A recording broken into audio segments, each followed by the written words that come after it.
నరబలులు నిజానికి ఉన్నాయా? అఘోరాలు నరమోక్ష మాంసాన్ని భుజిస్తారా? ఈ అంటే మాంసం తినడం, గాంజా కొట్టడం, చనిపోయిన అంటే మనిషి మాంసం ఉంటుందో దాంట్లోకెళ్ళి ఒక పీస్ తీసి అమ్మవారికి కానీ శివుడికి కానీ ప్రసాదంగా అర్పిస్తారని చెప్పేసి విన్నాను. సామాన్యుల కంటే వాళ్ళు కొన్ని వందల సంవత్సరాలు అలా గాలితోటి బ్రతికి హిమాలయాలు ఇంకా ఉండిపోయి ఉన్నా అంటారు. నిజానికి అన్ని వందల ఏండ్లు బ్రతికి ఉంటారా? డబ్బు కోసమే కొందరు ఆశ్రమాలు పెట్టుకోవడం, కొందరు హైదరాబాద్ లో ఏదో గుడి కట్టుకొని డబ్బు సంపాదించుకుందాం అని చెప్పేసి ఇట్లా ఒక వేషధరణ ధరించి ఇలా రకరకాలుగా చాలా మంది స్వామీజీలు చేస్తున్నారు. నేనే కాదుగా మీరంతా లేవండి. కూటి కోసం కోటి విద్యలు. కోటి కాదు 10 కోట్ల విద్యలు కూడా చెప్పొచ్చు. ఆడ అఘోరీలు, కిన్నరాలు అని చెప్పేసి కూడా సోషల్ మీడియాలో చూస్తున్నాం. నిజానికి అఘోరాలు అంటే ఓన్లీ మగవాళ్ళే ఉంటారా? ఆడవాళ్ళు కూడా ఉండొచ్చా? ఉంటారా? పాత అఘోరీలో ఎవరైనా ఒక లేడీస్ అఘోరి పేరు చెప్పండి, ఎవరైనా కిన్నర్ అఘోరి పేరు చెప్పండి. ఈ కిన్నర్ అఘోరి, ఈ లేడీస్ అఘోరి 100 years ముందు ఎవ్వలేరు. ఇప్పుడే వీళ్ళందరూ పూర్తున్నారు. నా నుండి మిమ్మల్ని మీరు కాపాడుకోండి. జాగ్రత్త ముస్లింలారా, జాగ్రత్త క్రిస్టియన్లారా. ఏం చేసినా పురుషులు చేయాలి. తల్లి అంటే ఆల్వేస్ నెంబర్ 1, ఒక కిన్నర్ అంటే కూడా ఆల్వేస్ నెంబర్ 1. బ్రహ్మదేవుడు ఈ సృష్టి నడిపేయడానికి 2 లింగాలు తయారు చేశారు. కాకపోతే అఘోరాలు మాంసాహారాలు కూడా భుజిస్తారని చెప్పేసి వింటారు. వాళ్ళ జీవన విధానం ఏంటి? ఏం తింటారు, ఏం తినరు? నీలాగా నేను నీళ్ళు తాగే వ్యక్తి కాదు. నాకు నేను వైన్ తాగుతాను. కంపల్సరీ మేము నాన్ వెజ్ తింటాము. చాలా మంది దొంగ స్వామిలు, దొంగ మాతాజీలు అయితే మాక్సిమం అందరూ అలాగే ఉన్నారు. ఇదంతా సైకలాజికల్ గా వీళ్ళట తయారైన సైకలాజికల్ డిసీజ్ లో ఉన్నారు వీళ్ళు. లజ్జ అనేది, సిగ్గు అనేది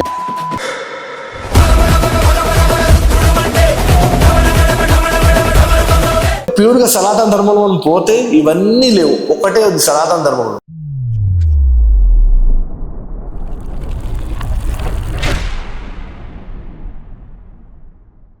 నమస్తే, వెల్కమ్ టు మై షో నిజం విత్ నరేష్ రాయ్. చాలా మంది అఘోరాల గురించి, నాగసాధువుల గురించి, కుంభమేళ గురించి, ఈ దైవికం గురించి కూడా ఒక్కొక్కరు ఒక్కొక్క రకంగా చెప్తున్నారు. అసలు నిజానికి అఘోరాలు అంటే ఎవరు? నాగసాధువులు అంటే ఎవరు? సాధువులు అంటే ఎవరు? వీరి జీవన విధానం ఏంటి? జనరల్గా వీళ్ళు ఎక్కడ ఉంటారు? ఏం చేస్తుంటారు? సో మనం ఇప్పటిదాకా సోషల్ మీడియాలో రకరకాలుగా విన్నాం. బట్ నిజమైన ఒక సాధువు, నిజమైన ఒక అఘోర చెప్తే మరి ఎలా ఉంటుంది? మీకు కూడా తెలుసుకోవాలంది కదా. ఎగ్జాక్ట్లీ నేను కూడా ఈ అన్ని విషయాలు కూడా నేను తెలుసుకొని మీకు తెలియవచ్చడానికే ఈరోజు ఆ గురువుగారి దగ్గరికి వచ్చాను. సో ఆల్మోస్ట్ ఒక 30 సంవత్సరాల ప్రయాణమైనది. సో దేవుడితోటే ప్రస్తుతం ముడిపడి ఉన్నది ఆయన జీవితం కూడా. మరి ఆయన ప్రయాణం గురించి కూడా మనం తెలుసుకునే ప్రయత్నం చేద్దాం. సో అందరికీ సుపరిచితులు ఆయనే పాశువత సిద్ధులు, అదేవిధంగా వక్ర కపాలిక అఘోరనాథ్, ఎంకేసి శ్రీ శ్రీ శ్రీ రుద్రగుప్త పాదాచార్యులు గారి దగ్గర ఉన్నాను నేను ప్రస్తుతం. నమస్తే గురుజీ. నమస్తే. ఎలా ఉన్నారు? హ్యాపీ. యా, చాలా సంతోషం మిమ్మల్ని కలవడం. ఓకే, ఈ మధ్య కాలంలో అంటే ఎప్పటి నుంచో కూడా అఘోరాల గురించి, నాగసాధుల గురించి కూడా చాలామంది రకరకాలుగా చెప్తున్నారు. గత 6 నెలల నుంచి మాత్రం 2 తెలుగు రాష్ట్రాల్లో ఒక అఘోరీ మ్యాటర్ అయితే ఇంకా హల్చల్ చేస్తూనే ఉంది. రకరకాలుగా ఆమె గురించి చెప్పుకొస్తున్నారు. అఘోరీ అంటుంది, నాగసాధు అంటుంది, ఇంకేమేమో చెప్తుంది. సో ఈ విషయాలు పక్కన పెడితే అసలు ముందుగా అసలు అఘోరీలు అంటే ఎవరు? ఈ అఘోరాలు ఎక్కడ ఉంటారు? వాళ్ళ తత్వం ఏంటి? వాళ్ళ జీవన విధానం ఏంటి?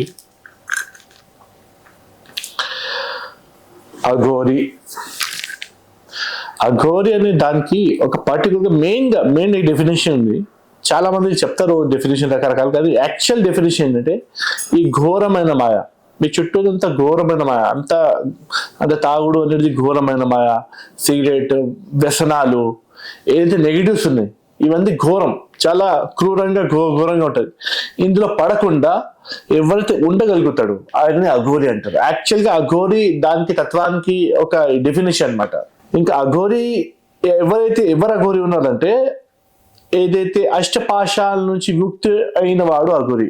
యాక్చువల్గా చాలా ఇది కాన్ఫిడెన్షియల్ విషయం. ఓన్లీ ప్యూర్ అఘోరీలకి మాత్రమే తెలుసు. దేనిని అసహించుకోడు. ఫస్ట్ అఘోరి ఏంటంటే దేనిని అసహించుకోడు. అఘోరిని చూడండి, ఏమైనా అఘోరిని కలిసి ఆయన దేన్ని ఇది ఇచ్చి అన్నిట్లో దేవుడిని చూసేటోడు, అన్నిటి చూసేటోడికి దీనిని అసహించుకునే ప్రసక్తి అనేది ఉండదు. మళ్ళా భయపడడు, ఆయనకి భయం అనేది ఉండదు. అఘోరి అనే వ్యక్తి ఎంత చీకట్లో అయినా, గుహలో అయినా, ఎక్కడైనా వెళ్ళిపోతాడు. ఆయనకి ఇంత పెద్ద పాము చూసినా, పులి చూసినా, దయ్యాలు చూసినా, ఏం చూసినా ఆయనకి భయం అనేది ఉండదు. మూడోది, ఆయనకి ఎటువంటి డౌట్ అనేది ఉండదు. అఘోరి అంటే శంక ఉండదు, డౌట్ అనేది ఇది చెయ్యాలా అది చెయ్యాలా. ఆయన మెంటల్ గా సైకాలజీ పరంగా బిల్కుల్ ఫ్రీ, కంప్లీట్ గా ఫ్రీగా అనమాట. ఏ డౌట్ లేకుండా ప్రతి ఒక్క పని చేస్తాడు. ఇట్లా ప్లస్ ఇంకొకటి ఏంటంటే లజ్జ అనేది ఆ గురికి ఉంటుంది, సిగ్గు అనేది ఆ గురికి ఉంటుంది. మీరు ఇప్పుడు నేను చెప్పినాను కదా, మీరు చూడండి, దేనిని అసహించుకోవడం అంటే ఆయనని చూసే అందరు అసహించుకుంటారు. ఎందుకంటే ఆయన దేనిని అసహించుకోవడం అంటే ఆ కంపల్సరీ మంచి సైకాలజీని ఈయన చూసి అసహించుకుంటాడు. ఆయన దేనిని అసహించుకోడు, మనిషి అలా తయారైపోతాడు, ఆటోమేటిక్ అది బై నేచర్గా తయారైపోతుంది. ఆయన చూసి అందరూ భయపడతారు, ఎందుకంటే ఆయన దేనిని చూసి భయపడరు. ఆయనకి ఏ పట్ల డౌట్, ఆయన చూసి ఎందుకు డౌట్ అనేది వస్తుంది, ఆటోమేటిక్ అది బై నేచర్ అట్లా ఫామ్ అయిపోతాడు ఆయన. ఇంకొకటి ఆయన బట్టలతోని ఉంటాడు, బట్టలు లేకుండా ఉంటాడు. ఆయనకి బట్టలతోని ఎటువంటి హీస్ నాట్ బట్టలు ఉన్న శివుడు, బట్టలు లేని శివుడు, అంత శివుడే ఉన్నాడు కదా అని ఆ భావం, అంత భక్తిలో లోపల వెళ్ళిపోతాడు. ఇంకా ఏదైతే నార్మల్ గా, ఇంకా ఫిఫ్త్ వన్ అనేది ఆయన ఎప్పుడు ఎవరికి నిందించాడు. ఈయన మంచి, ఈయన చెడు, ఈయన రైట్, ఈయన రాంగ్. ఆయన కోటి ఓన్లీ ఆయన పోయిన వే అంతవరకే ఆయన మాట్లాడతాడు, అంతవరకే ఆయనది ఉంటుంది. ఆయన దేని పట్ల మాట్లాడడం, నిందించడం, అపోహాలైనా ఏది ఉండదు. ఓన్లీ స్ట్రైట్ గా ఉంటాడు. దేవుని గురించి, ధర్మం గురించి ఏదైనా స్ట్రైట్ గా మాట్లాడదాం. ఇంకొకటి 6, 7, 8 ఈ మూడు కుల అహంకారం, జాతి అహంకారం, శీల అహంకారం. కుల అహంకారం అంటే మా నాన్నగారు రాజులు, వాళ్ళ నాన్నగారు మహారాజులు, ఇటువంటి కులంని పట్టేసి ఉంటది కదా, ఇటువంటి అహంకారం ఉండదు. అందరం సమానమైన భావన కులంకం. కులం అంటే కులంతో శక్తికి సంబంధం ఉంది, కులం అహంకారం లేదు. ఇంకొకటి జాతి అహంకారం. ఇప్పుడు మనం జాతి అంటే, ఇప్పుడు ఈ కాలంలో జాతిలు అనేది మనిషిలో ఉంది, కానీ ఆ కాలంలో జాతి అంటే నేను మనిషిని, ఆయన కోతి, ఆయన పక్షి, ఇలా జాతిలా ఉంది. కానీ ఇప్పుడు మనుషుల మధ్యలో కూడా జాతి అయింది, నా జాతి పెద్ద జాతి, అది మన సైకాలజీని పట్టేసి. కానీ యాక్చువల్ గా ఈ జాతి అహంకారం ఉండదంటే అఘోరికి మీన్స్ ఆయన ప్రతి ఒక్క జీవరాశిలలో పరమశివుని చూస్తాడు కాబట్టి ఈ జాతి అహంకారం. శీల అహంకారం అనేది ఉండదు. శీలంకారం అంటే నేను ఇప్పుడు మొగాయన అంటే నేను బలంగా ఉన్నాను అలా, ఇంకా ఆడమంటే నేను అందంగా ఉన్నాను, అద్దం దగ్గర చూస్తుంది. ఇటువంటి శీలం అంటే బాడీ, ఈ మాంసక బలాజ శరీరే, దీనిపైన అహంకారం ఉంది. ఈ అష్టపాశాల నుంచి ముక్తి అయిన వాడు, ఘోరమైన మాయలో పడని వాడు మాత్రం అఘోరి. ఇక్కడ మీరు ఈ ఆరెంజ్ కలర్ బట్టలు వేసుకుంటున్నాడు, వైట్ కలర్ బట్టలు వేసుకుంటున్నాడు, బ్లాక్ కలర్ బట్టలు వేసుకుంటాడు, ఎర్ర కలర్ బట్టలు వేసుకుంటాడు, బట్టలు వేసుకుంటున్నాడా లేడా, ఇటువంటి వాటితో మీరు అఘోరికి, రియల్ అఘోరికి మాత్రం మీరు చూసుకోలేరు, అది మీకు అర్థం కాదు. ఇది మెయిన్ అఘోరికి మెయిన్ ప్రిన్సిపల్స్ అన్నమాట. అయితే ఈ మధ్యకాలంలో అంటే ఆడ అఘోరీలు, కిన్నరాలు అని చెప్పేసి కూడా మనం సోషల్ మీడియాలో చూస్తున్నాం. నిజానికి అఘోరాలు అంటే ఓన్లీ మగవాళ్ళే ఉంటారా, ఆడవాళ్ళు కూడా ఉంటారా? చాలా మంచి ప్రశ్న అడిగినారు. ఎందుకంటే నేను కూడా యూట్యూబ్ వీడియోస్ అన్నిట్లో నేను కూడా చాలా మంది చూస్తున్నాను. కొంతమంది కిన్నర్లు వస్తున్నారు, కొంతమంది లేడీస్ వస్తున్నారు, ఇంకా ఎన్నో రకాలైన వాళ్ళు వస్తున్నారు. యాక్చువల్గా కిన్నర, స్పెషల్లీ నేను కిన్నర్కి వెళ్ళాలి. కిన్నర్లు అంటే ఎప్పుడు పూజ్యులేరు. కిన్నర్ అంటే మన సనాతన సంస్కృతిలో వాళ్ళు పుట్టంగానే, అంటే పురుషలింగ, స్త్రీలింగాన్ని 2 లింగాలు దేవుడు సృష్టించాడు. బ్రహ్మదేవుడు ఈ సృష్టి నడిపేయడానికి 2 లింగాలు తయారు చేసాడు. కాకపోతే ఈ 2 లింగాలు కాకుండా 3వ లింగం తయారవ్వడం ఆ పరబ్రహ్మకి అత్యంత ప్రియమైన లింగం. ఎందుకంటే పరబ్రహ్మ ఆ లింగంలోనే ఉంటాడు. ఉన్న సత్యం వాస్తవం అంటే పరబ్రహ్మ కూడా ఒక కిన్నర లింగంలోనే ఉంటాడు అనమాట. అంటే ద్వైలింగ బోల్ సక్తే, కిన్నర లింగ బోల్ సక్తే. అయితే ఆయనకి ఉన్న ఆ లింగం, పరబ్రహ్మకి ఉన్న లింగంని పుట్టిన ఆయన కాబట్టి ఆయన పుట్టంగానే పూజనీయులు. వాళ్ళు ఎవరికైనా వరాలు, శాపాలు తొందరగా ఇస్తారు, ఇంకా అది ఫలీభూతులైతే. కిన్నరులకి యాక్చువల్ గా ఎటువంటి సంప్రదాయాలకి, ఎటువంటి వీటికి వాటికి అనేది లింక్ ఉండదు. వాళ్ళ దాంట్లోనే వాళ్ళు సాక్షాత్గా దైవ స్వరూపులు. కిన్నర్లకి మనం చెప్పలేం. కాకపోతే కొంతమంది వాళ్ళు కిన్నర్లు ఇప్పుడు మేము పెద్ద అఘోరి అయితే మేము పెద్ద అవుతాము అట్లా ఆలోచించి వీళ్ళు అట్లా వెళ్తున్నారు. కానీ అవన్నీ నేను దీనికి ఏమన్నా, కానీ ఇవి రియల్ గా చెప్పాలంటే నేను పాత అఘోరీలు మీరు మొత్తం హిస్టరీ బుక్స్ అన్ని తీసేయండి, రీసెర్చ్ చేయండి, పాత ఏమైనా ఉన్నారా, పాత అఘోరీలో ఎవరైనా ఒక లేడీస్ అఘోరి పేరు చెప్పండి, ఏమైనా కిన్నర్ అఘోరి పేరు చెప్పండి. ఈ కిన్నర్ అఘోరి, ఈ లేడీస్ అఘోరి ఈ యొక్క 100 years ముందు ఎవ్వలేరు, ఇప్పుడే వీళ్ళందరూ పూడుతున్నారు. అఘోరా ఋషులు వీళ్ళందరూ ఒకటే, ఋషులైనా అఘోరాలైనా నా సంప్రదాయాలైనా వీళ్ళందరూ జెంట్స్లే ఉంటారు. లేడీస్లైనా కిన్నర్లైనా, లేడీస్ కి కూడా అలా కిన్నర్కి ఉన్న తిరిగి లేడీస్ కి కూడా చాలా మంది దగ్గర ఒక మాత అంటే ఒక అని తల్లికి స్థానం ఏంటంటే సెకండ్ థర్డ్ స్థానం ఉండదు. తల్లి అంటే ఆల్వేస్ నెంబర్ 1, ఒక కిన్నర్ అంటే కూడా ఆల్వేస్ నెంబర్ 1. ఆ రకంగా మీరు అనుకోండి, కిన్నర్ అంటే 0, ఒకటికి కూడా ముందు అనుకోవచ్చు. వాళ్ళకి ఇప్పుడు మాతాజీలు ఈ కిన్నర్లు వీళ్ళు తయారవ్వడం ఇవన్నీ చాలా రాంగ్. అయితే మన ఇందులో నా సంప్రదాయం అనేది ఉంది. నా సంప్రదాయాలు అఘోరాలు కూడా ఉంటారు. నాత్ అనేది నా సంప్రదాయంలో మీరు మాక్సిమం ఏ నాథం చూసినా ఆయన పరమశివునికి పూజ్యులైన, పరమశివునికి ఆయన మొక్కతోడు, పరమశివునికి ఆయన మెయిన్ గా నాథ్ సంప్రదాయం అనేది ఎక్కువ ఉంది. ఇంకా అందులో గోరఖనాథుడు ఏంటంటే మాత మహామాయ నుంచి కూడా ఆయన దీక్ష తీసుకున్నారు కాశ్మీర్లో. తీసుకుని ఆయన అఘోర పంథంలో కంటిన్యూషన్ అయినాడు. ఆయన తర్వాత కూడా అఘోర ఆయన శిష్యుడు, మొదటి శిష్యుడు ఈయన గోరఖనాథుడు మొదటి శిష్యుడు అఘోరనాథ్ అనమాట. దాని తర్వాత మిగతా అఘోరి అందరూ అట్లా తర్వాత పెరిగినారు. ఆయన కూడా ఏ స్త్రీకి అఘోరికి దీక్షలు అనేది లేదు. ఇవన్నీ పుడతాయి, ఇది భక్తికి సంబంధం లేదు. కాకపోతే ఇవన్నీ మనిషిలో ఒక లోపాలు ఉన్న సైకాలజీని పట్టేసి ఉంది అనమాట.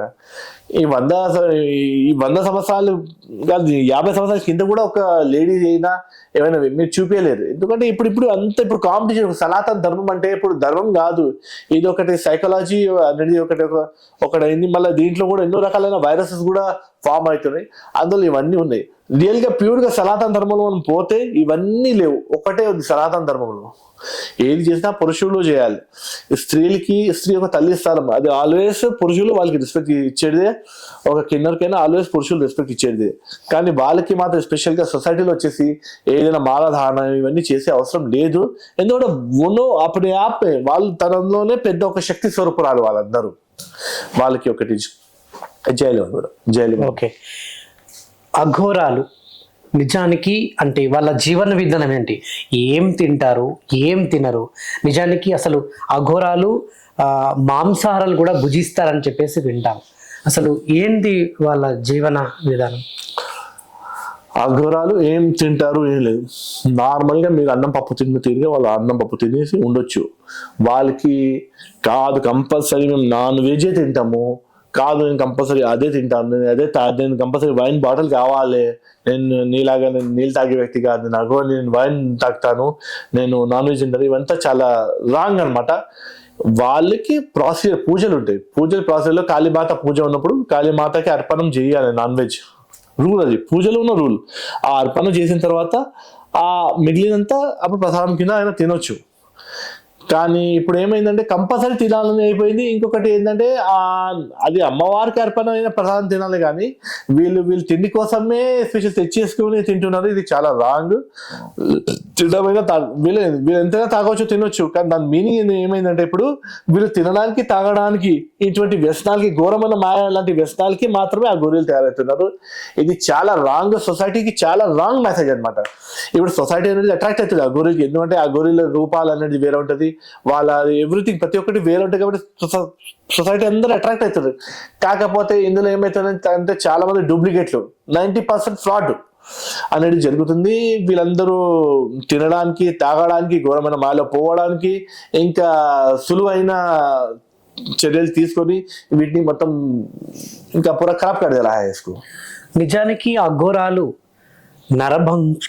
నరమోక్ష మాంసాన్ని భుజిస్తారా? ఇప్పుడు ఇక్కడ ఏంటంటే అఘోరాలు మాంసాన్ని ఎందుకు భుజిస్తారు, ఆ క్వశ్చన్ అనేది చాలా ఇంపార్టెంట్. దీని ముందు అఘోరాలు వెజ్ అనేది ఓకే, దేవుడు ఉంటాడు. వెజ్ కాదు, నాన్ వెజ్ లో కూడా దేవుడు ఉంటాడు. అందులో వెజ్ లో దేవుడు, నాన్ వెజ్ వాళ్ళ దృష్టిలో తినే ప్రతి ఒక్క వస్తువు ఒకటి. ఇప్పుడు పిల్లి మాంసమైనా పులి మాంసమైనా మేక మాంసమైన అన్ని మాంసాలు ఒకటే రకంగా, అందులో మనిషి మాంసం అంటే కూడా అది అదే రకంగా. ఇది మనిషి మాంసం తింటాడు, ఇట్లా మాంసాలలో ఈ మాంసం తినలేదు, ఇది మనుషులు తయారు చేస్తారు కానీ ఆ ఘోరాలకి అలా ఉండదు. ఏ మాంసం అయినా తినగలుగుతారు అంతే. అది వీళ్ళు ఇదే మాంసం తినాలని అక్కడ రూల్స్ అనేది లేదు. అఘోరాలు ఏ మాంసం అయితే తినగలుగుతారు.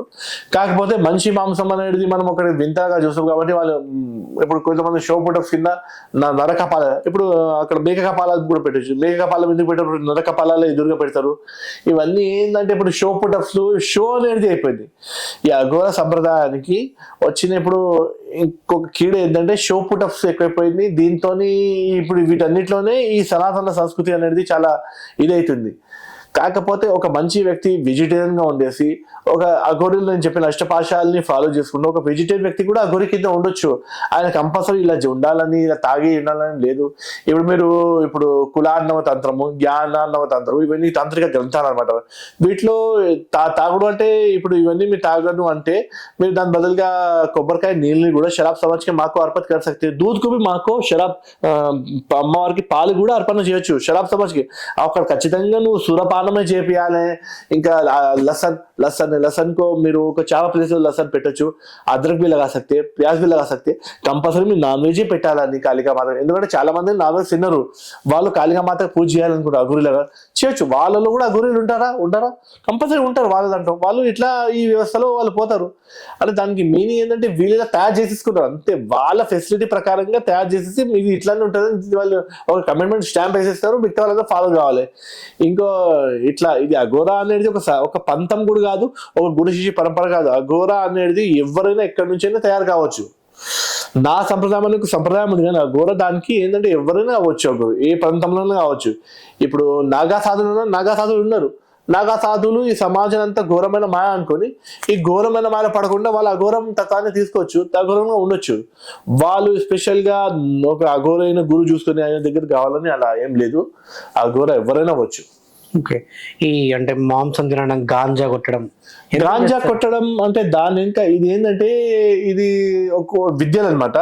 ఇప్పుడు మనం గాంజా కొడితే దానికి దుమ్ము విద్య అంటారు. గాంజా కొట్టే విధానం ఉంటుంది, ఆ విధానం ప్రకారం కొట్టి ఆ పొగలో ఆత్మలతో మాట్లాడడం, ఇవన్నీ ఆ విద్యలు ఉంటాయి. ఈ విద్యలు లేకుండా ఏమైనా తాకుతున్నది చాలా రాంగ్. విద్యలో తాగడం అనేది వేరే, నార్మల్ గా ఒక షో పుటగ్గా ఎంజాయ్మెంట్ కోసం తాగుతున్నారు కదా, ఇది చాలా రాంగ్ అనమాట, చాలా రాంగ్ మెసేజ్ ఇది.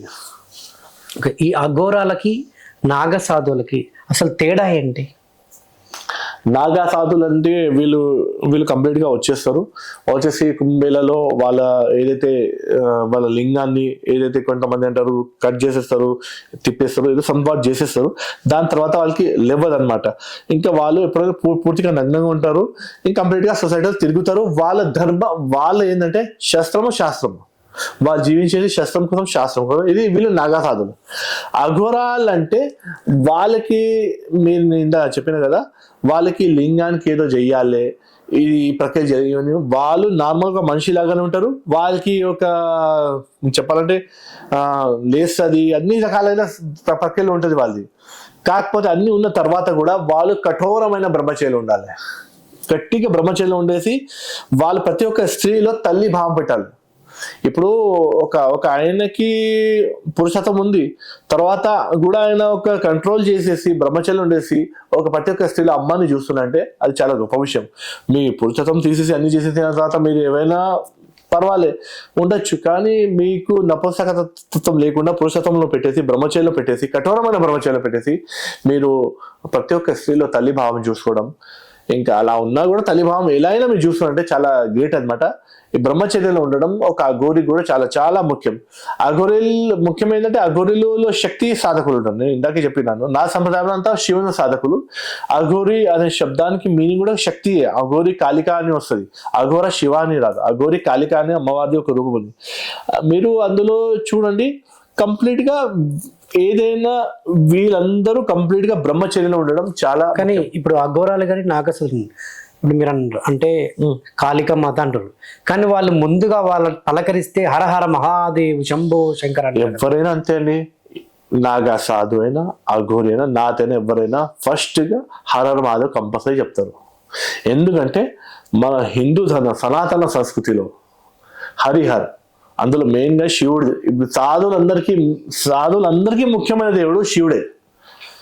మనం మిగతా వాళ్ళు పబ్లిక్ ఏదైతే ఉంటారో వీళ్ళందరికీ హరి ఉన్నాడు, హరిరామ్ హై, లేకిన్ సాధువులకి ముఖ్యమైన దేవుడు. ఎందుకంటే శివుడు ఇక సాధువులు అందరూ ఒకలాగానే జీవిస్తారు. అందుకోసం ఆయన హరర్ మహాదేవ్ అని ప్రతి ఒక్కరు చెప్తారు. ఓకే. సో నాగసాధువుల జీవన విధానం ఏంటి? వాళ్ళు ఎక్కడ ఉంటారు? వాళ్ళు నిజానికి ఏం తింటారు? చాలా మంది అంటారు కొన్ని ఏండ్ల పాటు ఆ గాలినే ఆహారంగా తీసుకొని దీక్షలో ఉండిపోతారు అఘోరాలు, నాగసాధువులని. ఇప్పుడు మనకు తినాలి అని ఆలోచన ఉంటే మనం స్పెషల్గా హిమాలయాలు ఏ కొండపైన పోయే అవసరం లేదు. మంచిగా ఏదైనా వారణాసియో ఎక్కడైనా పుణ్యక్షేత్రాల్లో పోయి దేవుడిని మొక్కేసి కూర్చుని హోటల్ తినొచ్చు. మనం సాధు అయినది ఎందుకంటే తిండి పైన కూడా వ్యామోహం లేకుండా దైవికం దగ్గర పోవాలి. తినే గురించి ఆలోచన పెట్టేటోడు సాధు కాలేడు. ఫస్ట్ అది మాత్రం. సెకండ్ ఏంటంటే వాళ్ళు గుహలో ఉండేసి గాలి పైన జీవిస్తారంటే దీంట్లో ఏంటంటే ఫస్ట్ స్టెప్ గాలి ఉంది, బ్రీతింగ్ తీసుకుంటారు, వదులుతారు. ఇంకా బ్రీతింగ్ తోనే వాళ్ళు బ్రీతింగ్ ని ఆహారం చేసేసి బతుకుతాడు. ఇంకా రెండో విషయం ఏంటంటే ఇప్పుడు మానసికంగా ఆహారాలు అనేది కూడా కొంతమంది నిర్మాణం అనేది చేస్తారు. ఇప్పుడు ఫర్ ఎగ్జాంపుల్ ఇప్పుడు నాది ఇప్పుడు ఏం లేవు, కానీ జస్ట్ నేను ఒక ఇమాజిన్ చేస్తాను, ఓహో నా ఎదురుగా ఒక ప్లేట్ ఉంది, మంచిగా నా ఫేవరెట్ కర్రీ, ఒక 4 పూరీలు, ఒక రైస్, ఇవన్నీ ఇమాజిన్ చేసేసి ఆ ఇమాజినేషన్స్ లోనే నేను మొత్తం ఒక 5 minutes వరకు ఆ ఇమాజినేషన్ లోనే ఉంటాను. ఆ 5 minutes లో అంతా ప్లేట్ కంప్లీట్ చేసే వరకు తింటాను.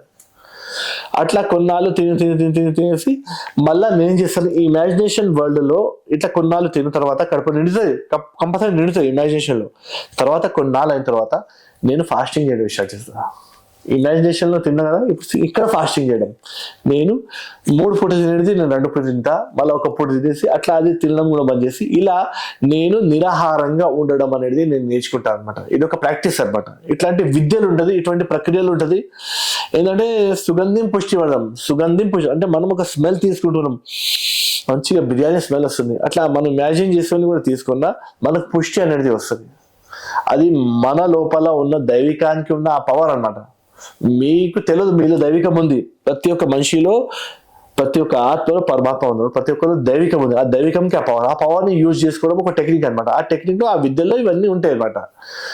అంతేగాని ఒకటి ఆ గాలిలో బతుకుతుంటే ఇవన్నీ కూడా ఇప్పుడు కొంతమంది అలా బతుకుతాం, కానీ యాక్చువల్గా తినే ఆ ప్రక్రియ అనేది ఇలా ఉంటుంది. సో అట్లా ఎన్నేళ్ళైనా ఉండగలుగుతాం వాళ్ళు.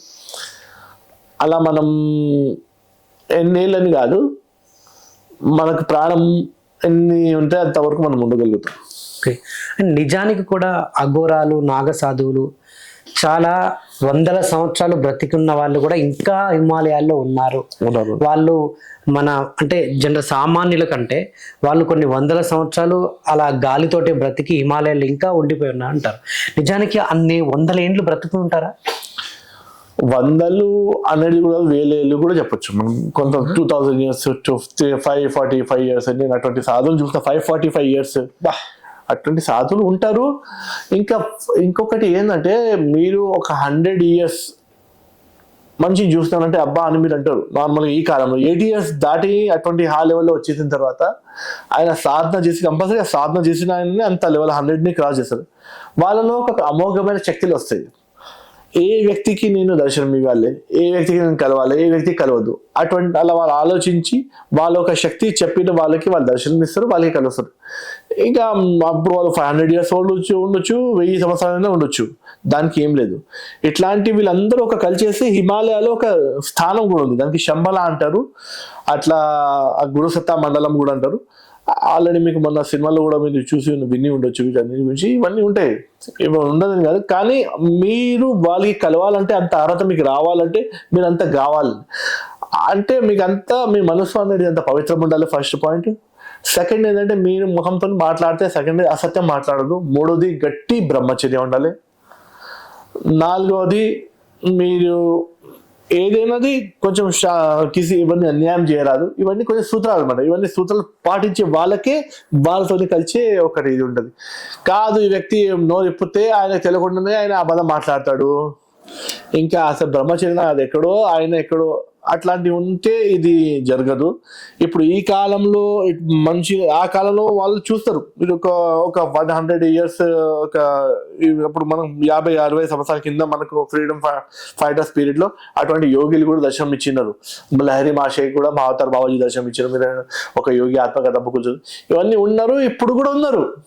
కాకపోతే వాళ్ళే కలవడానికి మీరు రెడీ ఉన్నారా, మీరు అంత స్టేజ్ లో ఉన్నారా, అది మీరు చూసుకోవాలి. అంతేగాని వాళ్ళకి అలా ఏం లేదు. అసలు వాళ్ళకి మీరు కలవడం మీ యొక్క అదృష్టం, వాళ్ళకి ఏం లేదు. వాళ్ళు ఎవరికైనా కలవడానికి వాళ్ళు రెడీ ఉన్నారు. కానీ అటువంటి స్టేజ్ వాళ్ళు రావాలని వాళ్ళు కూడా కోరుతారు. నిజానికి అఘోరాలకి నాగసాధులకు శక్తులు ఉంటాయా? శక్తి లేకుండా జగత్ అంతా నడుస్తుంది. ఎనర్జీ లేకుండా మనం మాట్లాడలేము. నేను మాట్లాడుతాం, మీరు మాట్లాడుతున్నా, ఎనర్జీ లేకుండా మాట్లాడలేకపోతున్నాం కదా. ఎనర్జీ, శక్తి అనేది ఉంటాయి. ఇందులో హై లెవెల్ శక్తి ఇస్తూ ఇంకా హై లెవెల్స్. శక్తులు అంటే ఎటువంటి శక్తులు ఉంటాయి మీకు? ఆధ్యాత్మిక శక్తులు ఉంటుంది, షట్చక్రాల శక్తి ఉంటుంది, ఎన్నో రకాలైన ఉపవాసాలు వ్రతాలు ఉంటాయి, వాటికి కూడా కొన్ని శక్తులు ఉంటాయి. ఇవన్నీ శక్తులు వీటన్నిటికీ ఉంటాయి. జనరల్గా ఇంత సాధన చేస్తారు కదా మీరు, ఈ అఘోరాలకి నాగసాధులకి అటు 7 జన్మలు ఇటు 7 జన్మలు కూడా తెలిసి ఉంటాయని చెప్పి అంటుంటారు, నిజమేనా? అలా అంటే అందులోపల పోగానే తెలియదు, కానీ అందులోపల పోయిన తర్వాత దానికి తగినట్టు ఫస్ట్ వాళ్ళు, ఇప్పుడు నేను నాగా సాధు అవ్వాలంటే అయిపోతా, కానీ అందులో పోయిన తర్వాత దానికి తగినట్టు నేను కరెక్ట్గా ఉంటే, పర్ఫెక్ట్గా ఉండైతే ఆటోమేటిక్ ఒక స్థాయి అనేది వచ్చేసి నాకు కూడా ఆటోమేటిక్ నా పూర్వలో ఉన్న 7 జన్మలు, రాబోయే 7 జన్మలు ప్రతి ఒక్కటి ఆటోమేటిక్ తెలిసిపోతుంది. ఇంకా ఒక ఫస్ట్ మనిషి ఒక సాధు కావాలంటే కూడా ప్రారంభ జన్మ ప్రభావంతోనే అవుతాడు. ఈ జన్మ ప్రభావం, ఈ జన్మ ఒక్కటే ప్రభావం కాదు. నేను ఈ జన్మలో సాధు అవ్వాలంటే ఈ యొక్క జన్మ కాదు, ప్రారంభం 2-3 జన్మలో ఒక ప్రభావంతోనే ఈ జన్మలో సాధువు జరిగింది అంతే. ఇంకా మనకు ఈ గురువు అనేది కూడా ఈ జన్మలో నాకు గురువు దొరికినట్టు, ఆయన ఎన్నో జన్మల నుంచి నాకు గురువు ఉన్నాడు కాబట్టి ఆ శిక్షని పరిపూర్ణంగా చేసుకోవడానికి ఈ జన్మం దొరికినాడు. అంతేగాని ఇప్పుడు ఈయనకి ఈ జన్మకి ఇవన్నీ ఉన్నాయి కానీ మనకు తెలియదు. మనకు ఏంటని తెలుసు అంటే నేను ఇక్కడ పుట్టినా ఇక్కడ చేస్తాను, ఇంతవరకు ఏంది జీవితం. అంతేకాదు ఇది ఏంటంటే ఎన్నో రకాలైన యూనివర్స్, జగత్ అనేది ఉంది, ఎన్నో రకాలైన జన్మలు ఉన్నాయి, ఎన్నో రకాలుగా మనం పుడితే ఉంటాం, ఎన్నో తల్లిల నుంచి పుట్టినాం కూడా, ఇంకా ఎన్నో తల్లి గర్భంలో మనం పోతే ఉంటాం. సో అఘోర నాగసాధు దీక్ష అనేది అంటే చాలా మందిని నేను చూశాను, అంటే ఆల్రెడీ పెళ్ళి చేసుకొని పిల్లలైనా కానీ ఈ అఘోర నాగసాధు దీక్ష తీసుకొని హిమాలయకి వెళ్ళిపోతారు, ఇంకా ఇతర ప్రదేశాలకు వెళ్ళిపోతారు. బిఫోర్ దట్ ఎందుకు చాలా మంది నాగసాధు అఘోరాలు కాలేకపోయారు? చాలా మందిలో పెళ్లిళ్ళు చేసుకోకుండానే నాగసాధులతో రెడీ అవుతారు ఫస్ట్ మాట. రెండవది ఏంటంటే ఇక పెళ్లిళ్ళు చేసుకోవాలి, ఇవన్నీ ప్రక్రియలు పోవాలంటే వాళ్ళు అఘోర సిద్ధాంతంలో పోతారు. ఇంకా అఘోర దాంట్లో పెళ్లి చేసుకున్న అఘోరులను పెళ్లి కాని వాళ్ళు ఉన్నారు. ఇప్పుడు ఈ మధ్యలో ఎస్పెషల్గా ఈ మధ్యలో పెళ్లి కాని అఘోరులు చాలా మంది ఉన్నారు. ఇంకా కొంతమంది ఏంటంటే వీళ్ళందరినీ వదిలేసి పారిపోయి అఘోరీలు అయిపోయి అఘోరాలకి ఒక మచ్చ తీసుకొస్తున్న వాళ్ళు కూడా ఉన్నారు. కాకపోతే ఇప్పుడు బిఫోర్ దాట్ వాళ్ళకి ఇటువంటి అవసరం రాదంటే అలా ఉండదు. ఖచ్చితంగా ప్రతిదీ వాళ్ళు చేస్తున్నది ఒక దైవికమైన సంకల్పంతోనే జరుగుతుంది. అదంతా వాళ్ళకి ఐడియా ఉంటుంది. ఇది లేకుండా ఒక వ్యక్తికి అన్యాయం చేసుకుంటే ఇవన్నీ చేస్తున్నారంటే ఆయన ఈ అఘోరి ఇంకా ఈ నాగసాధు దానికి వీల్లేదు ఆయన ఉండడం అట్లా.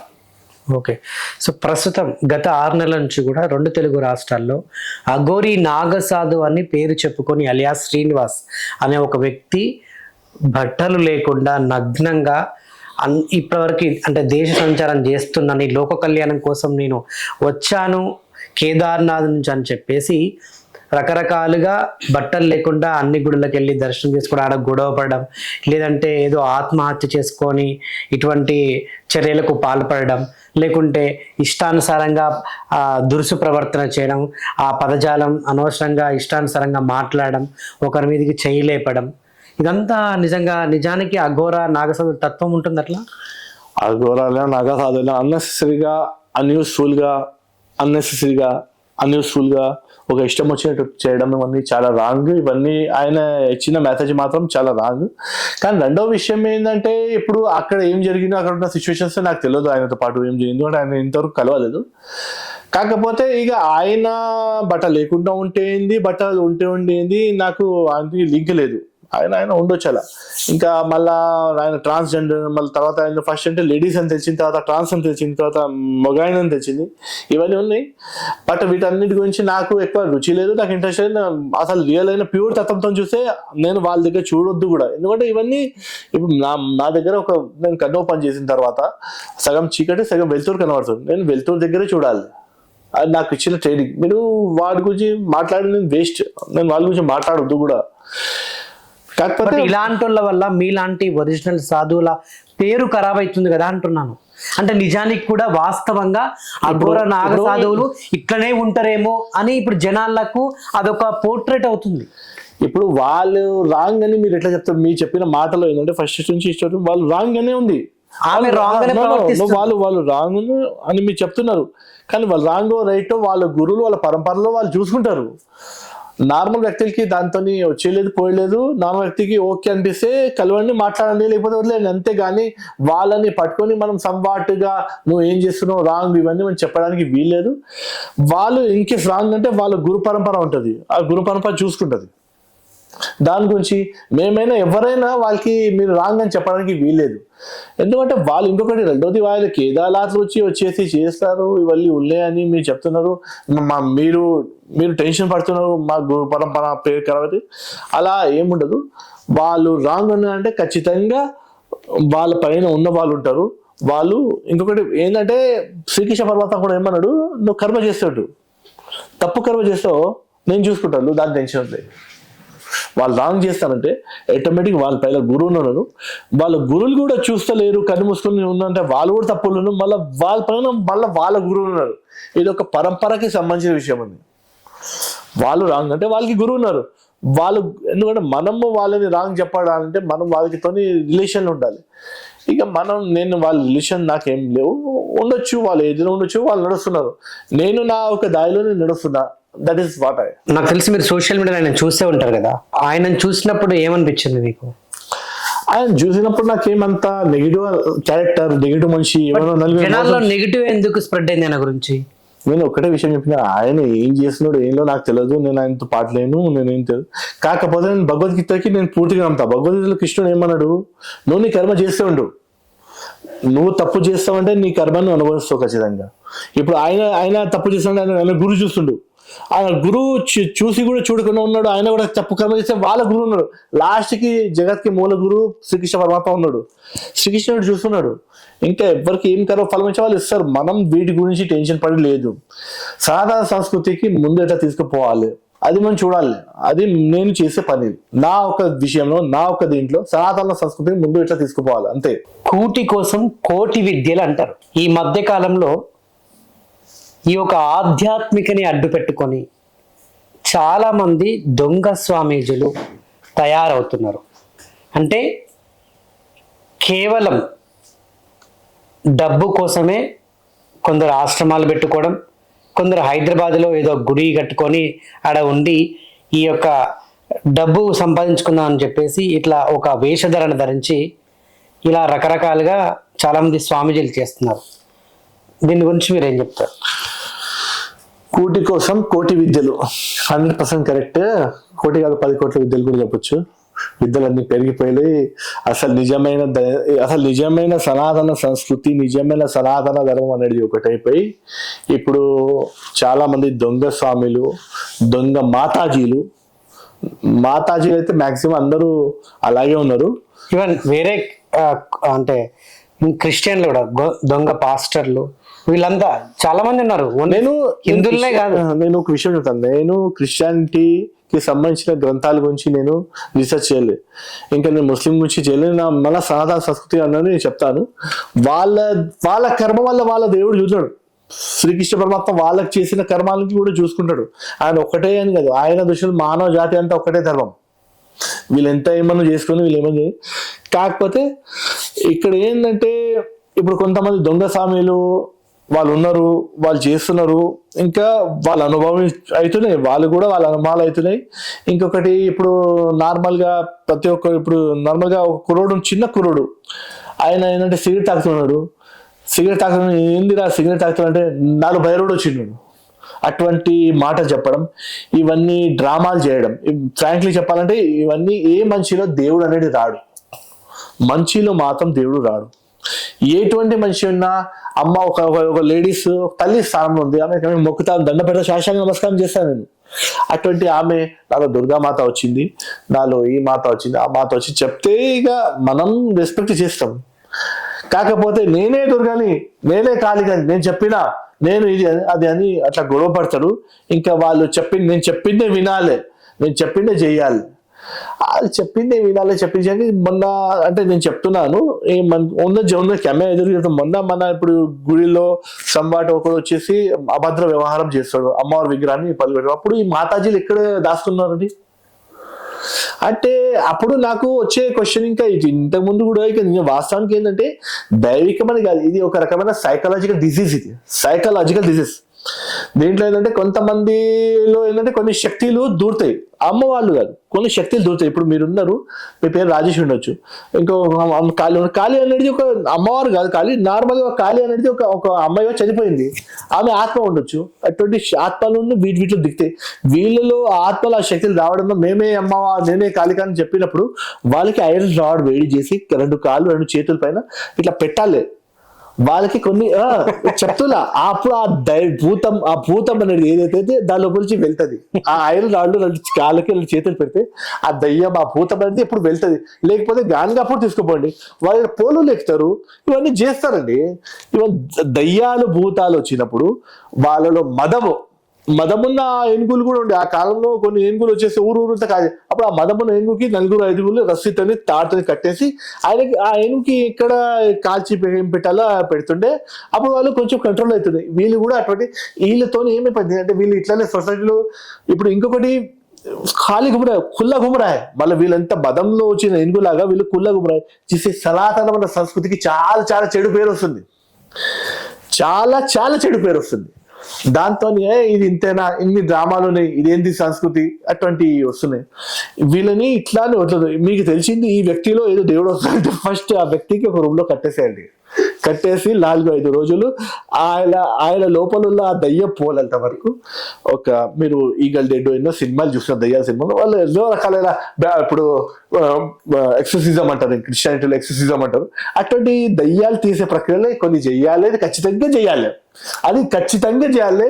వాళ్ళ ఇంట్లో ఎవరు కాదు, వాళ్ళ కొడుకులే వాళ్ళు కొట్టేసి వాళ్ళ అమ్మనైనా వీళ్ళ భార్యలైనా, భర్త ఉంటే భార్యని కొట్టాలి, కొడుకుంటే వాళ్ళ అమ్మని అంటే అంటే వేడి రాళ్ళు పెడితే బాగుంటుంది అని నా అభిప్రాయం. ఇంకా రెండవది ఏంటంటే ఇది కాదు, సెకండ్ ఏంటంటే కొంతమంది, నేను ఒక సినిమా చూసాను మొన్న, చంద్రముఖి సినిమా చూస్తాను. ఆమె ఆ బుక్ చదివితే ఆ బుక్ లో ఉన్న క్యారెక్టర్ ఆమె అయిపోతుంది. చంద్రముఖి సినిమాలో అట్లానే నేను కొంచెం చూస్తాను, మీరు కూడా చూసాను. అంటే ఇలా కూడా కొంతమంది ఏంటంటే ఇప్పుడు దైవికం అనేది విని కొంతమంది భక్తిలో భావాలు ఇట్లా అవుతారు. వాళ్ళ సొసైటీకి ఎక్కువ ఏం లేదు, వాళ్ళు హామ్ ఎక్కువ ఏం చేయరు. ఎందుకంటే వాళ్ళు మదం ఎక్కి ఆ ఏనుగులాగా వ్యవహారాలు చేయరు. అటువంటి వాళ్ళకి వదిలేసి ఇటువంటి నేనే దేవుడు అనే మాటలు చెప్పేసి సొసైటీలో సనాతన సంస్కృతి ఖరాబ్ చేస్తున్న వాళ్ళకి మాత్రం ఖచ్చితంగా వేడి రాళ్ళు 2 కాళ్ళు 2 చేతులు పైన పెట్టేసి దానికి తీయాలి. ఈమెకేమో ప్రతి నెలకి ఒకసారి వస్తుంది, దయ్యము పట్టుకుంటుంది. అయితే వాళ్ళు లెక్కలు చూసేసి ఒక 7 days 6 days ఆ ట్రీట్మెంట్ పీరియడ్స్ పెట్టేసి దానికి కొంచెం రీసెర్చ్ చేసి మీరు ఎట్లా చేస్తారో అట్లా చేయండి. కాకపోతే ఈ దయ్యాలతో, ఈ మదం ఎత్తుకున్న ఏనుగులతో ఈ సనాతన సంస్కృతి చాలా చాలా డేంజర్గా ఇక్కడ మన ఆంధ్రాలలో, మన 2 రాష్ట్రాలు కాదు, గుజరాత్ లో కూడా ఎక్కడ నేను చాలా ప్లేసెస్ లో, మహారాష్ట్రలో చాలా ప్లేసెస్ లో నేనే దేవుడు అంటే వాళ్ళే దేవుడు అని అది వచ్చి ఒక తీసుకొచ్చి ఇంకా వాళ్ళు నాకు చీర కావాలి, నాకు బంగారం కావాలి, నాకు ఇది కావాలి. దేవుడు అనే మీకు విషయం చెప్పండి, నువ్వు ఒక 2 minutes కి మీరే దేవుడు అనుకోండి, దేవుడు అంటే ఇస్తాడా తీసుకుంటాడా? ఇస్తాడు. అప్పుడు వీళ్ళు అడుగుతున్నారంటే మీరు అక్కడే తెలుసుకోవాలి, వీళ్ళు దేవుడు కాదు, అరే వీళ్ళలో మదం ఎక్కిన ఏనుగు వచ్చింది, ఇప్పుడు వీళ్ళకి చేసే ట్రీట్మెంట్ చేసేసాడు, 2 కాళ్ళు 2 చేతులకి ఆ వేడి గాలి అది లగాతో ఠీక్ హో జాతా అంతే, ఇంకా వేరే ఏం. ఈ మధ్య కాలంలో అయితే తెలంగాణలో చాలా మంది జోగినీల పైకి దేవుడు రావడం, ఎవరైతే మగవాళ్ళు ఉన్న శివశక్తులుగా మారడం, వాళ్ళ మీదకి దేవుడు రావడం, ఇన్ని లక్షల మందికి ఈ మధ్యకాలంలో దేవుడు నేను ఇప్పుడు ఇందాక చెప్పిన కొంతమంది భక్తిలో మీరు భజన చేస్తుంటే సినిమాలో ఇప్పుడు కొంతమంది భావాత్మకం అయిపోతుంది, భావం ఎమోషనల్గా అయిపోతాం మనం. అలా అమ్మవారి సినిమా చూడగానే కొంతమందికి ఏడుపు వచ్చేసి అమ్మవారు ఆ ఏడుపులో భావాలలో వాళ్ళు నిలబడి డాన్స్ చేస్తారు, వీళ్ళని వదిలేసి కొంతమంది దీన్ని మిస్యూజ్ చేస్తారు. దానికి కూడా ఒక లైన్ ఉంటుంది, ఆ లైన్ ని క్రాస్ చేసేసి నేనే కాదిగా మీరంతా లేవ్వండి అని చెప్పే ఆ ఒక అంటే ఒక ఫ్రీడమ్ ని రెండో ఫ్రీడమ్ డామినేట్ చేస్తుంది. శివుడు ఏమన్నాడు రాక్షసుడికి, ఒక ఏమన్నాడు, నువ్వు ఎంతైనా నువ్వు రాక్షసుడు నీ ఫ్రీడమ్ లో ఉన్నావు, కానీ ఏ రోజైతే నీ ఫ్రీడమ్తో నీ పక్కోడి ఫ్రీడమ్ కి డిస్టర్బ్ ఆ టైంకి నిన్ను చంపడానికి నేను వస్తాను శివుడే అన్నాడు. నేను కూడా శివుడు దాని మీన్స్ శివుడికి ఉన్న భక్తులు కూడా అలాగే ఉంటారు. వీళ్ళు దయ్యాలు లాగా ఇంకా ఒక ఫ్రీడమ్ వేరే ఫ్రీడమ్ ని చేస్తున్నప్పుడు మనం ఖచ్చితంగా మనం గమ్మున ఉండడం కూడా మనకు కన్ను నుంచి ఆ ధర్మాన్ని చూసుకోవడం అంతా వాళ్ళు పాపం చేస్తూ ఉండొచ్చు, కానీ మనకు వాళ్ళ పాపానికి ఉన్న ఎఫెక్ట్ ఫస్ట్ మనకు పడుతుంది. అందుకోసం వాళ్ళని మాత్రం ఖచ్చితంగా వదలొద్దు, వాళ్ళని ఖచ్చితంగా మనం ఏదో రకమైన శిక్ష ఇచ్చేసి ఈ సనాతన సంస్కృతి కాపాడలేదు, వాళ్ళతోనే కాపాడలేదు. ఫస్ట్ ఈ దయ్యాలు అనేది ఈ సనాతన సంస్కృతి ఎంత డ్యామేజ్ చేస్తే ఇలాగే డ్యామేజ్ చేస్తుంది. ఈ వీళ్ళు కంట్రోల్ చేయండి మళ్ళీ వేరే తిరిగి వస్తాయి, కానీ ఫస్ట్ స్టెప్ ఇట్లా చెప్పడం. సో ఈ నరబలులు నిజానికి ఉన్నాయా? నరబలిలు ఉన్నాయి, నరబలిలు ఉన్నాయి, ఎన్నో రకాల బలిలు ఉన్నాయి. బలిలు కానీ బలిలు ఇచ్చేటోళ్ళు ఎవరు? ఇప్పుడు ఒక బలి ఇవ్వాలంటే నార్మల్గా నేను మీకు క్యాజువల్ చెప్తున్నాను. ఇప్పుడు మనం ఒక మేక బలి ఇవ్వాలన్నా ఫస్ట్ ఏమంటే కత్తి ఉంటుంది, ఈ కత్తి తీసుకొని ఆ కత్తికి ఒక గంట వరకు పూజ చేసేది ఉంటుంది. తర్వాత ఆ కత్తితో ఇట్లా చీరు అప్పుడు హాత్ కట్ మన చేతి కట్ చేయాలి, ఎందుకంటే ఆ కత్తితోని మనకు రక్తం పడిసి దాని తర్వాత అమ్మవారి భక్తిలో మొత్తం మునిగిపోయి ఆయన కంటిన్యూ నీళ్ళు రావాలి, అంత మునిగిపోయిన తర్వాత ఆయన కనుక నేను ఒక జీవికి నీకు ఇస్తున్నాను అని మనం చెప్పేసి అప్పుడు ఇస్తే అది ఒక బలి కింద లెక్క. వాళ్ళు అంత వ్యక్తి అంత అర్హత అంత హైయెస్ట్ సిచ్యువేషన్ పోయిన తర్వాత చేస్తే అది ఒక లెక్క. ఇప్పుడు ఈ నరబలి ఇస్తలేదు, ఎందుకంటే నరాల్ని మనిషి తింటలేదు, మేకలు తింటారు కాబట్టి మేకల్ని ఒకప్పుడు ఇస్తుండే. ఒకప్పుడు కాదు, ఇప్పుడు దర్భంగా అని ఒక క్షేత్రం ఉంది బిహార్లో, అక్కడ 2014 వరకు నరబలి అనేది జరుగుతుండే, కానీ గవర్నమెంట్ అనేది దాని లోకల్ కాదు, ఇప్పుడు బంద్ అయిపోయింది. కానీ ఒకప్పుడు వరకు ఉండుంటే ఇప్పుడు ఇవన్నీ బలి సంప్రదాయాలు మాక్సిమం చాలా ప్లేసెస్ లో ఆగిపోయినాయి. కానీ ఉంటే ఇలా ఉంటది, దాని పెయిన్ అనేది మనం ఫీల్ చేసేసి మనం బలి ఇస్తే అది ఒకటి. ఇప్పుడు ఏంటంటే తినడానికే నేను తింటాను, ఏం తింటావయ్యా? ఇప్పుడు నువ్వు తినాలంటే ఇంట్లో అమ్మ ఇడ్లీ చేసింది, బయట హోటల్లో దోశలు వడలు అన్నీ దొరుకుతున్నాయి. ఇంకా నువ్వు తినాలంటే ఇండియన్ ఫుడ్ తర్వాత ఫారెన్ ఫుడ్ కూడా వచ్చేసింది, బర్గర్లు పిజ్జాలు వచ్చేసి నువ్వు ఇంకా ఏం తింటావా? నువ్వు అసలు మంచిగా నువ్వు తిండి దయ్యమా? ఇవన్నీ వీళ్ళు తిండి కోసం తయారు చేసుకున్న ఇవన్నీ ఉన్నాయి. కానీ ఇప్పుడైతే నరబలి ఇచ్చేంత సామర్థ్యం ఎవరికి లేదు. ఉస్కా నిజంగా చెప్పాలంటే ఉస్కా చెడు భాష ఉస్మే దమ్ దేనా, ఉస్మే దమ్ నీ. సో అఘోరాలు అంటే జనరల్ గా చనిపోయిన ఏదైతే మనిషి మాంసం ఉంటుందో దాంట్లోకెళ్ళి ఒక పీస్ తీసి అక్కడ ఏంటి అమ్మవారికి కానీ శివుడికి కానీ ప్రసాదంగా అర్పిస్తారని చెప్పేసి విన్నాను. అది అర్పించినాకనే వాళ్ళు భుజిస్తారని చెప్పేసి విన్నాను, నిజమేనా? ఫస్ట్ ఏంటంటే ఒక సిద్ధాంతం మీకు చెప్తాను. ఫస్ట్ మెయిన్ సిద్ధాంతం ఒకటి ఉంది, ఖానా తుంపకాయ ఖానా నువ్వు అన్నం తయారు చేసినావు, నేను 3 గంటల లోపల తినాలి, ఈ అన్నమైనా అంటే అక్కడ శవం ఉందంటే 3 గంటల లోపల చనిపోయిన శవం ఉండాలి. క్లారిటీ వచ్చిందా? దాని తర్వాత ఎటువంటి ప్రాసెస్ చేయాలంటే అప్పుడు ఉన్నమాట. ఇవన్నీ ఎవరు చేస్తలేరు. ఇంకా ఎవరో చనిపోయినాడు, ఏదో నది ఒడ్డుకి కొట్టుకున్నాడు, ఎవరో పట్టుకున్నాడు, ఎవరో గుంజినాడు, ఎవరో చిన్న పీస్ తీసి తిన్నారు. ఇదంతా సైకలాజికల్ గా వీళ్ళట తయారైన సైకలాజికల్ డిసీజ్ లో ఉన్నారు వీళ్ళు. వాళ్ళని మనం అఘోరాలు చెప్పేసి అఘోర సిద్ధాంతం పైన అఘోర మార్గం పైకి మనం చెడు పేరు తీసుకోవాలి. అఘోర మార్గం ఫస్టే ఇది చాలా లోతైన మార్గం, దీన్ని ముందు ఎవరు అర్థం చేసుకోలేదు. మళ్ళీ ఎటువంటి చేసేసి ఆ మార్గంతో మనం ఆడుకోవద్దు, ఆ మార్గాన్ని మనం ఖరాబ్ చేయరాదు అట్లా. ఓకే, సో నిజానికైతే ఈ మనిషి మాంసాన్ని దేవుడికైతే పెట్టారు.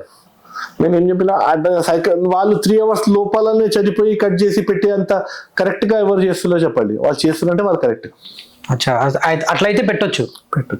సో మీరు అంటే మీ అనుభవం అట్లా జరిగింది ఎప్పుడైనా? నేను అట్లా ఎప్పుడు ఇట్లా మనిషి మాంసం ఇట్లా కట్ చేసుకోవడం ఇవన్నీ ఏంటంటే ఇప్పుడు ఇంట్రెస్ట్ తీసుకోవడం నాకు ఎటువంటి రుచి రాలే. అది మనం చేసుకోవాలని చేసుకోవచ్చు, కానీ నాకు ఎప్పుడు ఎట్లాంటి దాంట్లో రుచి రాలే. నేను ఎప్పుడు దీనికి ప్రమోట్ కూడా చేయను. ఓకే, నేను నేను అఘోరి ఉన్న తర్వాత కూడా నేను అహింసకి ఎక్కువ ప్రమోట్ చేస్తాను అలా. Okay. So coming to Kumbh Mela, ఈ కుంభమేళ కానీ మహాకుంభమేళ వస్తే అసలు ఎప్పుడు కనపడని అఘోరాలు నాగసాధువులు లక్షల వేల సంఖ్యల్లో టక్కున అక్కడ ప్రత్యక్షమవుతారు. ఎక్కడి నుంచి వస్తారు వీళ్ళంతా? ఇందులో కొంతమంది ఊళ్ళ లోపల నుంచి, గ్రామాల లోపల నుంచి నార్మల్గా ఉన్న సాధువులు ఉంటారు. నార్మల్గా వాళ్ళు సాధువులే ఉంటారు. వాళ్ళు ఒక్కొక్క టెంపుల్ దగ్గర ఒక్కొక్క సాధువు కూర్చుని ఉంటారు. అదే మన కుంభమేళ ఉంది కదా, నేను పోతానని మీరు పోతానని అందరూ అట్లా జమై పోతారు. అయితే ఇందులోనే చాలా మందిలో ఒక 50 లక్షల మంది జమ అయిపోతారు. ఇంకా మిగతా 50 లక్షల మంది ఎట్లా వస్తారంటే ఇందులో కొంతమంది ఒరిజినల్ ఉంటారు, కొంతమంది ఫేక్ ఉంటారు. ఇంకా కొంతమంది ఏంటంటే ఆ ఒక్క ఇది 1 month లో సాధులా కనబడి మంచి ఇన్కమ్ సంపాదించుకోవచ్చు అని ఆయన 1 month కి సాధులాగా తయారై అక్కడ తిరుగుతూ ఉంటాడు. ఎన్నో రకాలైన వాళ్ళు అన్ని కలిసి తర్వాత ఈ కుంభం అనేది ఇలా రెడీ అవుతుంది. ఇందులో ఇది ఒకటే, ఇంకొకటి కొంతమంది దివ్యలోకాల నుంచి కూడా వస్తారు. దివ్యలోకాలలో వచ్చిన వాళ్ళు 10%. అయితే మొన్న కుంభమేళకు 144 years ఒక అఘోరా వచ్చారని చెప్పేసి ఆల్రెడీ మనకు వీడియోస్ కూడా వచ్చాయి. ఇప్పుడు వచ్చి ఉండొచ్చు. 7 feet హైట్ ఉంది. 7 feet హైట్ ఇప్పుడు ఉన్నారు, 7 feet హైట్ వాళ్ళు ఉన్నారు. ఇంకా చాలా మంది ఉన్నారు. ఆయన ఒక్కరికి అక్కడ హైలైట్ చేస్తాను, కానీ అక్కడ 7 feet మంది చాలా. నార్త్ ఇండియాలో 7 feet వాళ్ళు లేకపోతే వేస్ట్. నార్త్ ఇండియాలో 5 పైన ఉంటారు. మనకు సౌత్ లోనే పొట్టి వాళ్ళు ఉన్నారు. అక్కడ కూడా లేరని చెప్తారు, అక్కడ కూడా ఉన్నారు. కాకపోతే ఉండొచ్చు, ఎన్నో రకాలైన వాళ్ళు కూడా ఉండొచ్చు. ప్యూర్ ఉన్నారు, డూప్లికేట్ ఉన్నారు, అందరూ మిక్స్ అయి ఉన్నాయి. కుంభమేళ అంటే మీరు అందరూ ఇందులో ప్యూర్ గానే ఉన్నారని అనుకోరాదు. ఒక 70 to 80% వరకు ప్యూర్ గా ఉన్నారు, మిగతా వాళ్ళందరూ వస్తున్నారు. ఇంకొకటి చాలా మందిలో సనాతన సంస్కృతి ఖరాబ్ చేసుకోవడానికి, ఇంకా వాళ్ళ ఒక స్వార్థం కోసం, ధనం కోసం, వీటన్నిటి కోసం తిరుగుతున్నారు. ఓకే, ఈ మహాకుంభమేళ 140 ఏండ్లకు ఒకసారి వచ్చే ఈ మహాకుంభమేళ గురించి ఏం చెప్తారు? ఓం నమః శివాయ. చాలా మంచి క్వశ్చన్. ఇప్పుడు నేను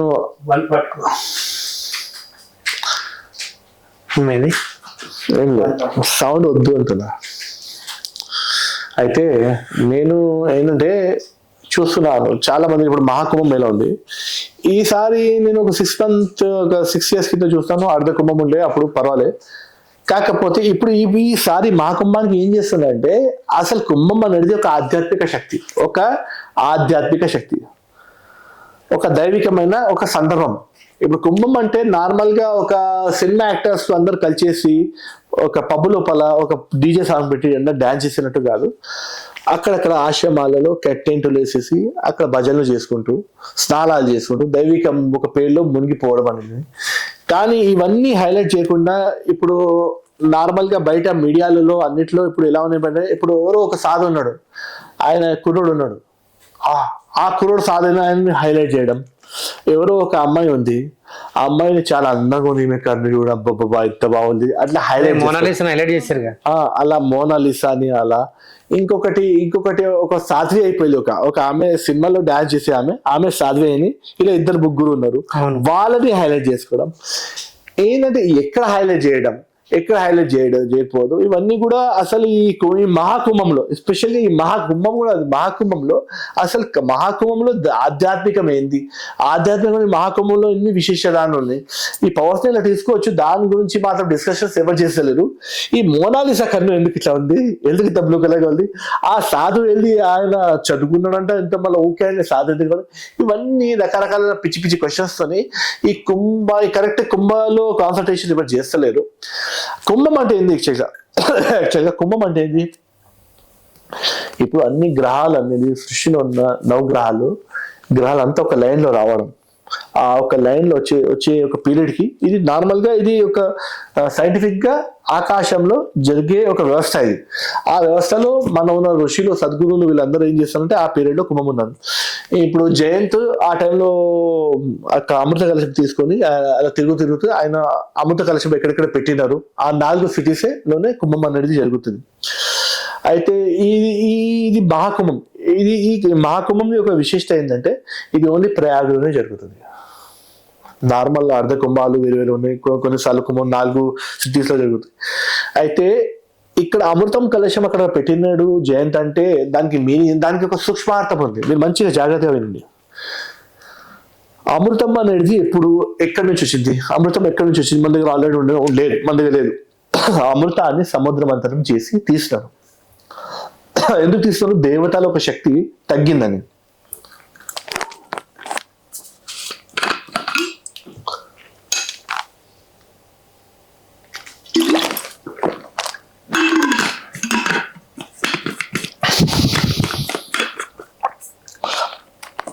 దేవతల శక్తి తగ్గింది. దేవతల శక్తి ఎందుకు తగ్గింది? ఎందుకంటే శుక్రాచార్యులకి ఒక సంజీవిని మంత్రం అటువంటి ఇచ్చినారు. దేవతల దగ్గర అటువంటి ఏది లేదు. రాక్షసులు పదే వీళ్ళపైన అటాక్ చేయడం దేవతలకి. అయితే వీళ్ళకి అమృతం కావాలి, దానికోసం సముద్ర మంథనం జరిగింది. అందులో వచ్చింది ఫస్ట్, మళ్ళా అమృతం రాదు. ఫస్ట్ వచ్చింది విషయం. ఈ విషయాన్ని ఎవరు తీసుకుంటారు అంటే ఇక రాక్షసులు మేము తీసుకోమంటే అక్కడ దేవతలు మేము తీసుకోము. విషయాన్ని పరమశివుడు ధరించిండు, కంఠంలో ధరించిండు. మళ్ళీ ఒక్కొక్క చెట్టు వచ్చింది, తర్వాత లక్ష్మీమాత వచ్చింది, కామధేను గోమాత వచ్చింది, అన్ని వచ్చింది. లాస్ట్కి అమృతం అనేది వచ్చింది. ఆ అమృతాన్ని ఇవన్నీ కథలన్నీ మీకు అన్ని ఐడియా ఉన్నాయి. ఏంటంటే అది ఒక పవిత్రమైన నది. అక్కడ 3 నదులు, సరస్వతి, త్రివేణి సంగమం, సరస్వతి, గంగా, యమున. ఆ త్రివేణి సంఘంలో ఆ 3 నది యొక్క సంఘంలో ఒక వైబ్రేషన్స్, ఆ వైబ్రేషన్ లోపల ఉంటే అమృతత్వం ఉంటుంది. ఆ అమృతతత్వం అందరికీ దొరకాలి అని ఈ మహాకుంభం జరుగుతుంది. దేవతలు కూడా అందులో నుంచి తీసుకున్నారు. అప్పుడు దేవతలు అయినా అందరైనా ఆ అమృతం నుంచి తీసుకున్నారు. తర్వాత అవి ఉన్నాయి. కాకపోతే ఆ అమృతాన్ని అందరికీ, ఆ అమృతం అనేది సద్గురు, సాధులు, సజ్జనులు వీళ్ళందరిలో ఉన్న అమృతమైన జ్ఞానం, అమృతమైన సాధన. ఎక్కడో హిమాలయాల్లో తపస్వి యోగి ఆ ప్లేస్ లో రాజు స్నానం చేసుకోవడం ఏంది? ఎక్కడో ఆంధ్రప్రదేశ్లో మనం ఉండేసి ఆయన కలవడానికి ఉన్న ఒక పాయింట్ దగ్గర ఒక అమృతం. అటువంటి ఎన్నో రకాలైన అమృత గుణాలతో సంపన్నమైన ఒక క్షేత్రం అది. అమృతోత్సవం కుంభం అంటే అందుకోసం అమృతోత్సవం. ఇంకా ఈ 12 రాశులు, ఇంకా గ్రహ నక్షత్రాలు అన్ని ఒక దగ్గర రాయడం, ఒక కాస్మిక్ ఎనర్జీస్ మొత్తం ఒక దగ్గర గెట్ టుగెదర్ అవ్వడం, అది అన్నమాట ఈ మహాకుంభం అంటే ఎవరో ఒక హీరోయిన్ కుంభంలో తిరుగుతుంది, ఎవరో ఒక అబ్బాయి పాపం చదువు బంద్ చేసేసి ఆయన సాధు తయారైందని ఇవన్నీ చూసుకోవడం కాదు. ఇటువంటిది ఇప్పుడు కాదు, ఎన్నో సంవత్సరాల కింద కూడా కుంభం జరిగినప్పుడు కూడా ఎన్నో మందిలో తిరిగినారు, వచ్చినారు, పోయినారు. కానీ వీటిపైన కాన్సన్ట్రేషన్ చేసుకోవడం కాదు.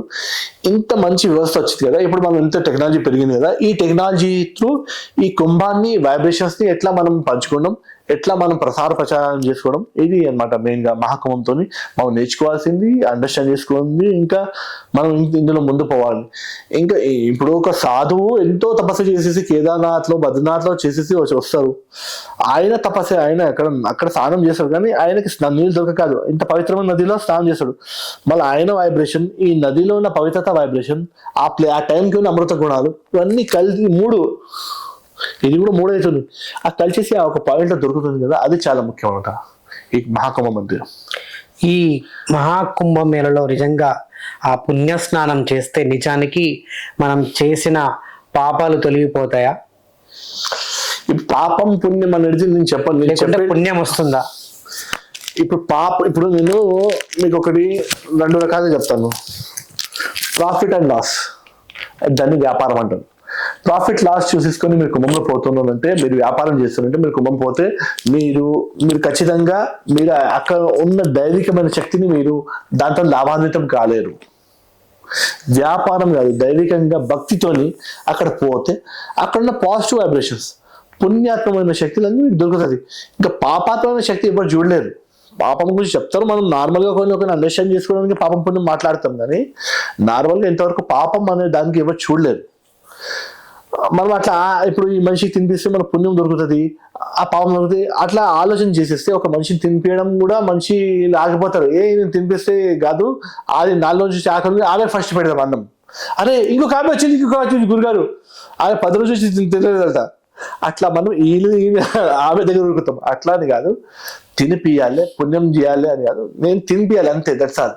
నాకు పాపం పుణ్యంతో సంబంధం లేదు. అటువంటి నిరపేక్షమైన నిర్వ్యాపారంగా ఉన్న బుద్ధితోని ఈ కుంభమేళలో పోయి స్నానం చేస్తేనే మనకు ఒక దొరకాల్సిన పుణ్యం అనేది దొరుకుతుంది అంతే. ఇంకా మిగతా దాని మీద పాపం గురించి మాట్లాడదు అంతే. ఓకే, ఇది మహాకుంభమేళ. ఈ అర్ధ కుంభమేళ అని ఇలా రకరకాలుగా ఉన్నాయి కదా, అవన్నీ కూడా సేమ్ ఇలాగే ఈ ప్యాటర్న్ లో ఉంటాయి అన్ని ఈ రకంగానే. అక్కడ ఇంకొకటి ఏంటంటే మన ఇప్పుడు ఇంకొకటి మెయిన్ ఏంటంటే, ఇంకోటి చెప్పాలంటే 6 years లో వస్తే అర్ధ కుంభం, 12 years లో వస్తే కుంభం, ఇంకా 12 years ఇంకా 144 years లో వచ్చేస్తే మహాకుంభం.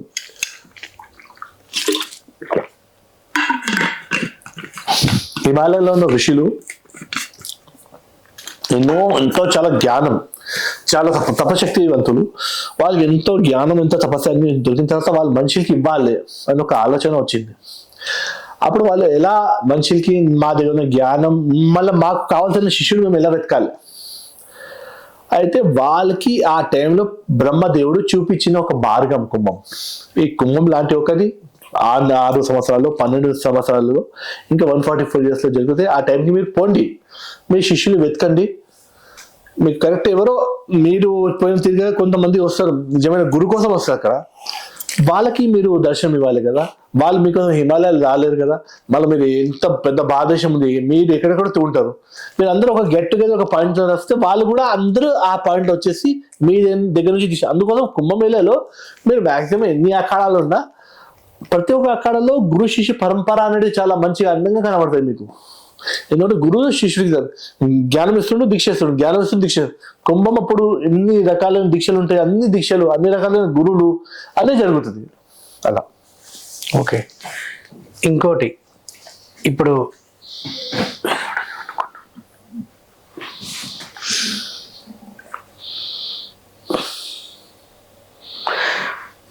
బాగా మంచుతో అంటే గడ్డలు కట్టుకుపోయేంత చలిలో కూడా ఈ అఘోరాలు నాగసాధువులు అంత అంటే 0% వాతావరణాన్ని కూడా గడ్డ కట్టుకుపోయే చలిలో ఉండి కూడా వాళ్ళు సాధన ఎలా చేయగలుగుతారు?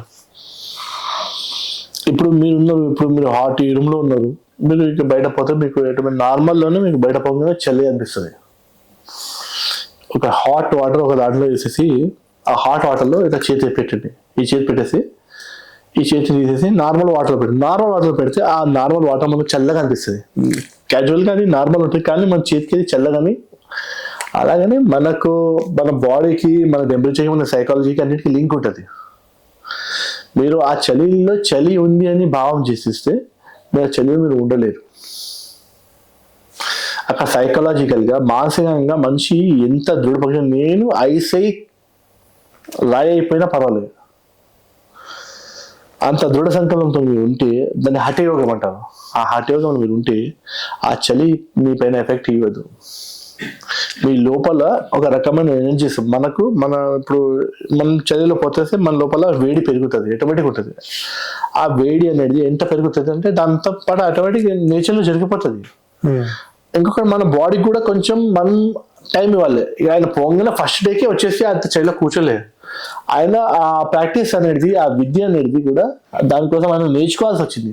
2 months 3 months 4 months వరకు ఆయన కొంచెం ఇబ్బంది అవుతుంది. దాని తర్వాత మెల్లమెల్లగా సెట్ అవుతాడు దానికి. ఎవరు పోగానే డైరెక్ట్ గా అంత ఐస్ లోపల కూర్చొని నేను ఒక గొప్ప యోగి అని ఫోటోలు తీయడం. ఇప్పుడు ఫోటోలు తీయడానికి తయారైన గ్యాంగ్ వేరే, అది గ్యాంగ్ చెప్తా వాళ్ళకి. వాళ్ళు నిజమైన యోగులు కాదు, వాళ్ళు ఫోటోలు తీసుకోవాలి. నిజమైన యోగులు అటువంటి ఐస్ లోపల కూర్చున్న ధ్యానం చేసుకుంటారు. వాళ్ళు దూరంగా ఉంటారు. వాళ్ళకి నార్మల్ పబ్లిక్ కెమెరామ్యాన్ కూడా పోలేరు. వాళ్ళ దగ్గర ఏ కెమెరామ్యాన్ పోలేరు, ఉంటారు అట్టు లేరు. కానీ వాళ్ళ దగ్గర పోవాలంటే పోలేరు. వాళ్ళు అటువంటి క్షేత్రాల్లోనే ఉంటారు. వాళ్ళు ఎందుకంటే వాళ్ళకి మాకు డిస్టర్బెన్స్ ఉండొద్దు అని ఫస్ట్ డిసైడ్ అయ్యి అటువంటి క్షేత్రాల్లో వెళ్ళిపోతారు.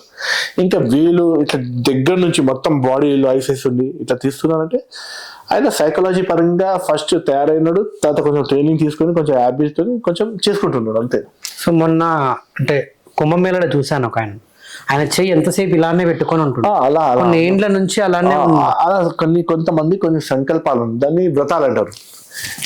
ఈయన ఏంటంటే పుట్టినప్పటి నుంచి ఆయన నాగా సాధు అయినప్పటి నుంచి ఇట్లానే చేతి పెడతాడు ఒక ఆయన అట్లా. ఎందుకంటే ఈ వ్రతాలు ఏంటంటే ధరించేది వాళ్ళ ఒక ఇంద్రియాలు ఏంటంటే ఒక దగ్గర సంకల్పం తీసుకొని ఆ సంకల్పం పలగొట్టకుండా దాని తర్వాత మొత్తం కాన్సన్ట్రేషన్ చేసేసి ఆ కాన్సన్ట్రేషన్ ఆ ఒక సంకల్పమైన కాదు, ఆ సంకల్పం ఆ కాన్సన్ట్రేషన్ మొత్తం బాడీ పైన మొత్తం 11 ఇంద్రియాల పైన వర్క్ చేస్తుంది. ఆయన ఒక కంట్రోలింగ్ వచ్చిందంటే ఆ కంట్రోలింగ్ అనేది బాడీలో ప్రతి ఒక్క ఇంద్రియానికి యూజ్ అవుతుంది. ఒక మనిషికి కన్ను లేదంటే ఆ కన్ను లేని మనిషి మైండ్ ఆ ఒక దీన్ని కూడా పవర్ తీసుకుంటుంది. ఆ మైండ్ ఇంకా దానికి షార్ప్ అవుతుంది, అంత షార్ప్ అవుతుంది, అంత డెవలప్ అవుతుంది. ఆ యాంగిల్లో అనుకోండి. ఇవన్నీ చాలా వాళ్ళు ఇవన్నీ ఎందుకు చేస్తారంటే వీళ్ళు ఒక సంకల్ప శక్తి పెరగాలనే చేస్తారు.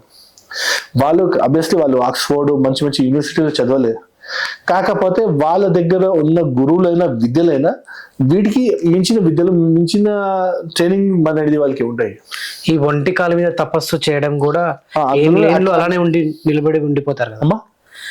ఏళ్ళుగా కూడా అట్లనే అలా ఉండిపోతారు. ఒక ఆయన ఒకటే కాలు పైన ఉండేసి అలాగనే ఒక చెట్టు తయారయ్యేది, ఆ చెట్టు లోపల ఆయన కాలు ఉంటుంది.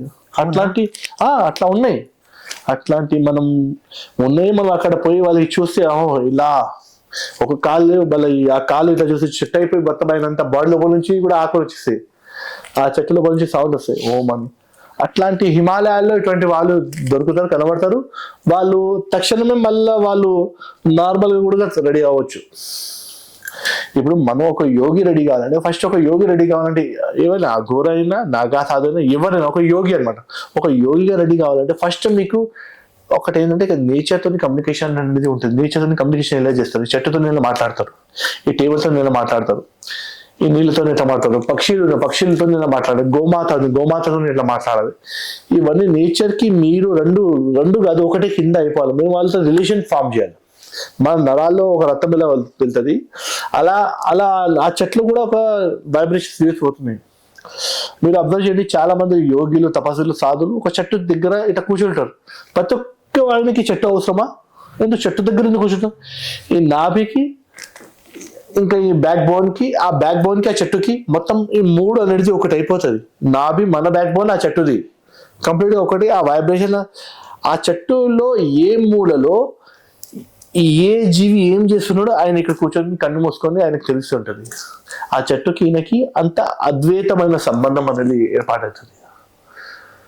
ఆ వైబ్రేషన్స్ చాలా ఆ చెట్టుకి ఈయన పాలవాచాడు అది కావడానికి కొన్ని ఇయర్స్ పడింది. కానీ ఇప్పుడున్న స్థితి ఎలా అయిపోయిందంటే ఆ చెట్టు ఈయన వేరే కాదు, ఈ జగత్ మొత్తం వరల్డ్ తోని ఈయనకి మొత్తం కనెక్షన్ అయిపోయింది.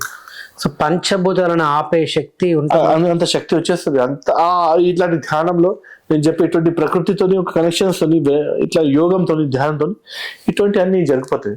షట్చక్రాలతోని ఈ షట్చక్రాలు పంచభూతాలను ఆపే శక్తి దేవుళ్ళకే ఉంటుంది, అందుకని మనుషులకు ఎలా వస్తుంది? పంచభూతాలు ఆపే శక్తి దేవునికి ఉంటుంది. మీరు దేవుని గురించి మాట్లాడుతున్నారు ఏమనుకోద్దు, మీరు దేవుని చూస్తారా? లేదు. ఎవరి గురించి మాట్లాడుతున్నారో సాధువులు యోగుల గురించి ఎంతవరకు దేవుని గురించి మాట్లాడు. ఎందుకంటే సాధువులు యోగులు మాత్రంకి వాళ్ళకే దేవుడు ఉన్నాడు. వాళ్ళకి కనిపిస్తాడా? వాళ్ళకి అందుకు కనిపెడతాడు, వాళ్ళకి మిల్తాహే కనబడతాడు, వాళ్ళతో మాట్లాడతాడు. ఎన్నో రకాల విద్యలు వాళ్ళు ఆ విద్యలో ఒక మాధ్యమం నుంచి వాళ్ళతో రిలేషన్ పెట్టుకుంటారు దేవునితో. నార్మల్ గా పొద్దున్న నుంచి సాయంత్రం వరకు తిట్టు కోళ్ళకి చెప్పేసి మళ్ళీ సాయంత్రం కూడా వినకపోతే ఇలా తల ఊపేసి నేనే అమ్మవారు చెప్పేసి వాళ్ళు భస్మం అవుతారు. ఎందుకంటే కాళీమాత అనేది వాళ్ళ దాంట్లో వచ్చేస్తే శివుడు కాళీమాత నిలవాలంటే శివుడి పైన ఎటువంటి ఇవన్నీ. అందుకోసం మేము చెప్తాం కదా, ఇవన్నీ దుష్ప్రచారాలు. సమాజంలో సనాతన సంస్కృతి చాలా సైంటిఫిక్ గా ఉంది. ఆ సైంటిఫిక్ గా దీన్ని అర్థం చేసుకుని దీన్ని మనం మాట్లాడితే ఒకటి ఉంది, ఏం లేకుండా నేను చెప్పే జ్ఞానం చాలా తక్కువ. దీంట్లో ఎంతో లోతుగా మనం మాట్లాడవచ్చు, దీన్ని ఎంతో లోతుగా అర్థం చేసుకోవచ్చు. ఓకే, మీరు అఘోరగా మారడానికి కారణం ఏంటి? మన ఫస్ట్ ఆఫ్ ఆల్ ఏంటంటే మాది పాశుపత సిద్ధనాథ సంప్రదాయం. పాశుపత సంప్రదాయం నుంచి గోరఖనాథులు మత్స్యనాథులు వీళ్ళందరూ వచ్చిందనమాట. నాది మెయిన్ గా ఆ సంప్రదాయం. దాని తర్వాత ఈ పాశుపత సిద్ధనాథ సంప్రదాయం నుంచి నాథ సంప్రదాయము అఘోర సిద్ధాంతాలు వీళ్ళన్నీ వచ్చినాయి. ఇంకొకటి ఏంటంటే పాశుపత సిద్ధాంతం అనేది ఎందుకు నుంచి వచ్చింది? రస విద్య, రసశాస్త్రం. రసశాస్త్రం అంటే మన దగ్గర హిందూ ధర్మంలో ఉంది. దీనికి సంబంధించిన గ్రంథాలైనా దీనికి సంబంధించిన చాలా నాలెడ్జ్ చాలా తక్కువ ఉంది.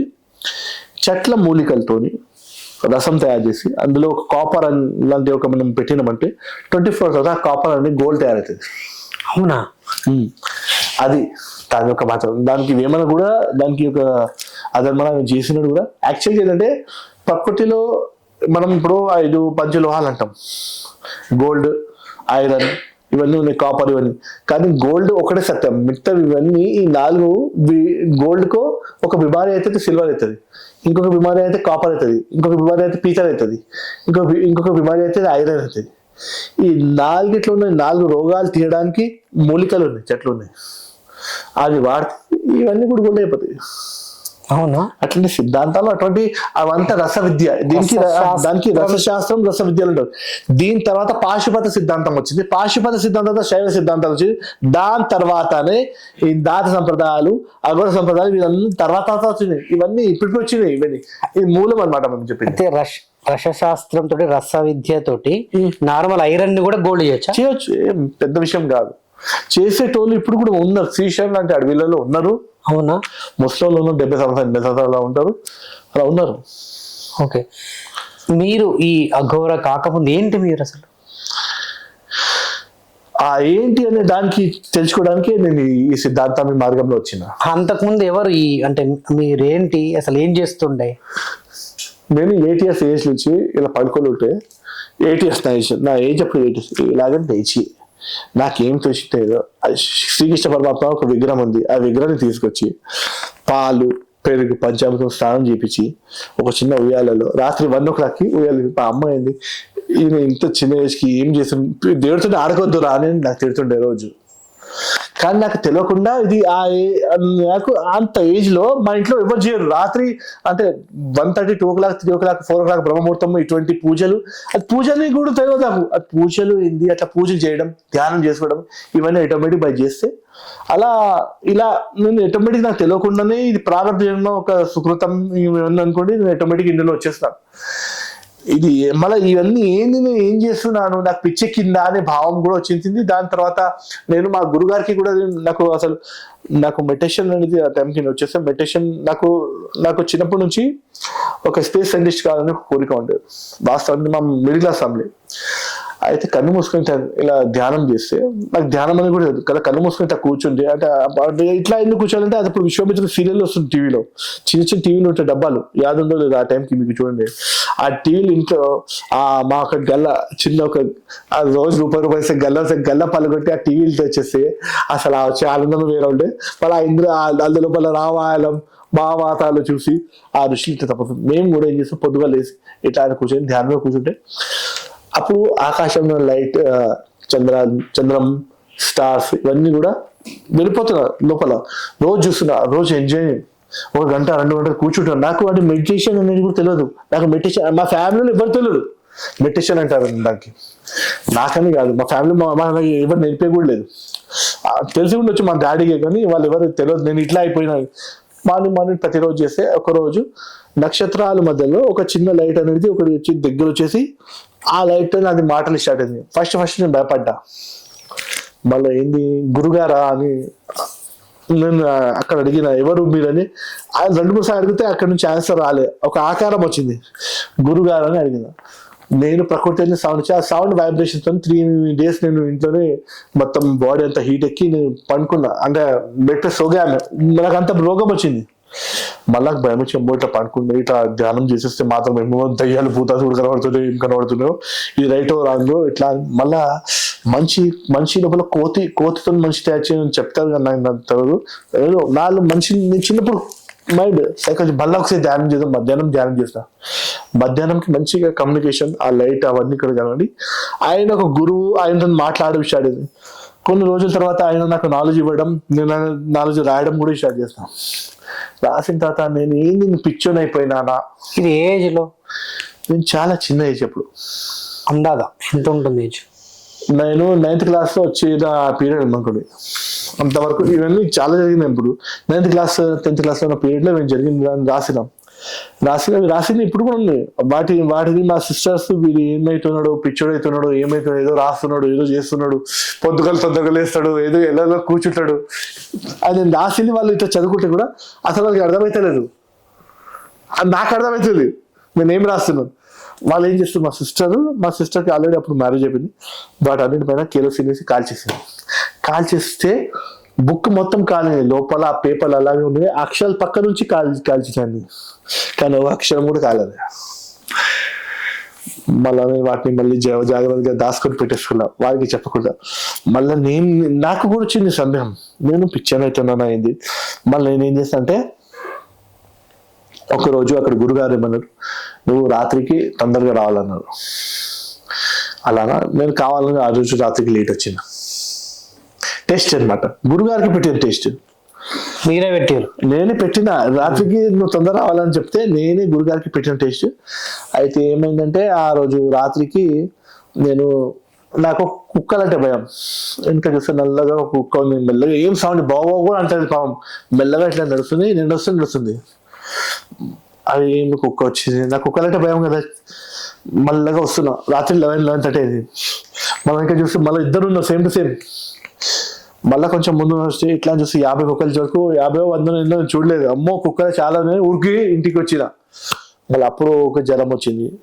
అలా మళ్ళీ ఒకసారి అయితే నేను నిజంగా చెప్పాలంటే ఇప్పుడు ఇట్లా అని పోతే పక్క నుంచి ఒక 10 ఫీట్లు ఇట్లా ఒక లేడీ బుర్కా వేస్తుంది. 10 ఫీట్లు వేసుకుని రాత్రికి బుర్కా వేసుకుని ఎవరు తిరుగుతుంది అని నేను చూస్తాను. అప్పుడు ప్రతిసారి గురుగారు రాత్రికి తొందరగా వచ్చాయని చెప్పినారు, ప్రతిసారి నేను ఇటువంటి టెస్టింగ్ పెట్టినా. అయితే బుర్కా వేసి ఇట్లా మళ్ళీ ఆమె అట్లా పోతే 10 ఫీట్ లేడీ బుర్కా వేసుకుని ఎవరు ఉంటుంది, 10 ఫీట్ మంచిగా లేదు. మరి ఇట్లా కింద కాలు చూసి కాలు మాత్రం ఉల్టా, మా అమ్మ చెప్పిన కాలు ఉల్టా ఉంటే దయ్యము, ఉరికి ఇంటికి వచ్చిలా కాలి. ఖచ్చితంగా మళ్ళీ అప్పుడు ధ్యానం చేసుకొని మళ్ళీ ఒక 2-3 డేస్ తర్వాత పోతే అప్పుడు ఆ గురుగారు అన్నారు, అర్థమైందా నీకు ఇప్పుడు, ఇంకా నాకేమైనా పరీక్ష పెడతావా అని గురుగారు డైరెక్ట్ అడిగేది. నాకు అర్థమైపోయింది, ఇవన్నీ నీ లోపల నిష్టి షట్చక్రాలు, కాకిని శాకిని డాకిని లాంటి శక్తులు ఉంటాయి. నీ షట్చక్రాలు ఇవన్నీ నీకే కనబడినాయి, అది అక్కడ ఎవరికి కనబడదు. అర్థమైంది. అంటే సంథింగ్ మనం దేవునికి పరీక్ష చేసుకోవడం కాదు, దేవుడే మనకు పరీక్ష చేస్తున్నాడు. దేవుడికి మన మనసులో ప్రతి ఒక్క మాట భావం అన్ని తెలుసు. మళ్ళీ దాని తర్వాత నా ప్రారంభ జన్మలో, నా పూర్వ జన్మలో ఉన్న నా మిత్రులకి కల్పించినారు, 2 మిత్రులు. మీకా? నాకు కల్పించి నాకు భరోసా రావాలి కదా. మళ్ళీ నేను ఏదో పిచ్చోడా, నేను ఏదో గురువు ఏదో కలబడ్డాడు ఏదో ఇప్పుడు లేకపోతే నాకు కూడా మీరు వేసేస్తారు ఈ లిస్టులో, ఈ సిగాల్ గ్యాంగ్ లో అట్లాంటి కనబడ్డారా? అయితే పూర్వ జన్మలో శిష్యులు ఈ జన్మలో వాళ్ళు నార్మల్ గా ఇలాగనే ఉన్నారు, వాళ్ళు కలిసినారు, మాట్లాడినా వాళ్ళు కూడా నాతో పూర్వ జన్మల వాళ్ళు ఇప్పుడు కలిసినారు. మీకు ఎట్లా తెలిసింది?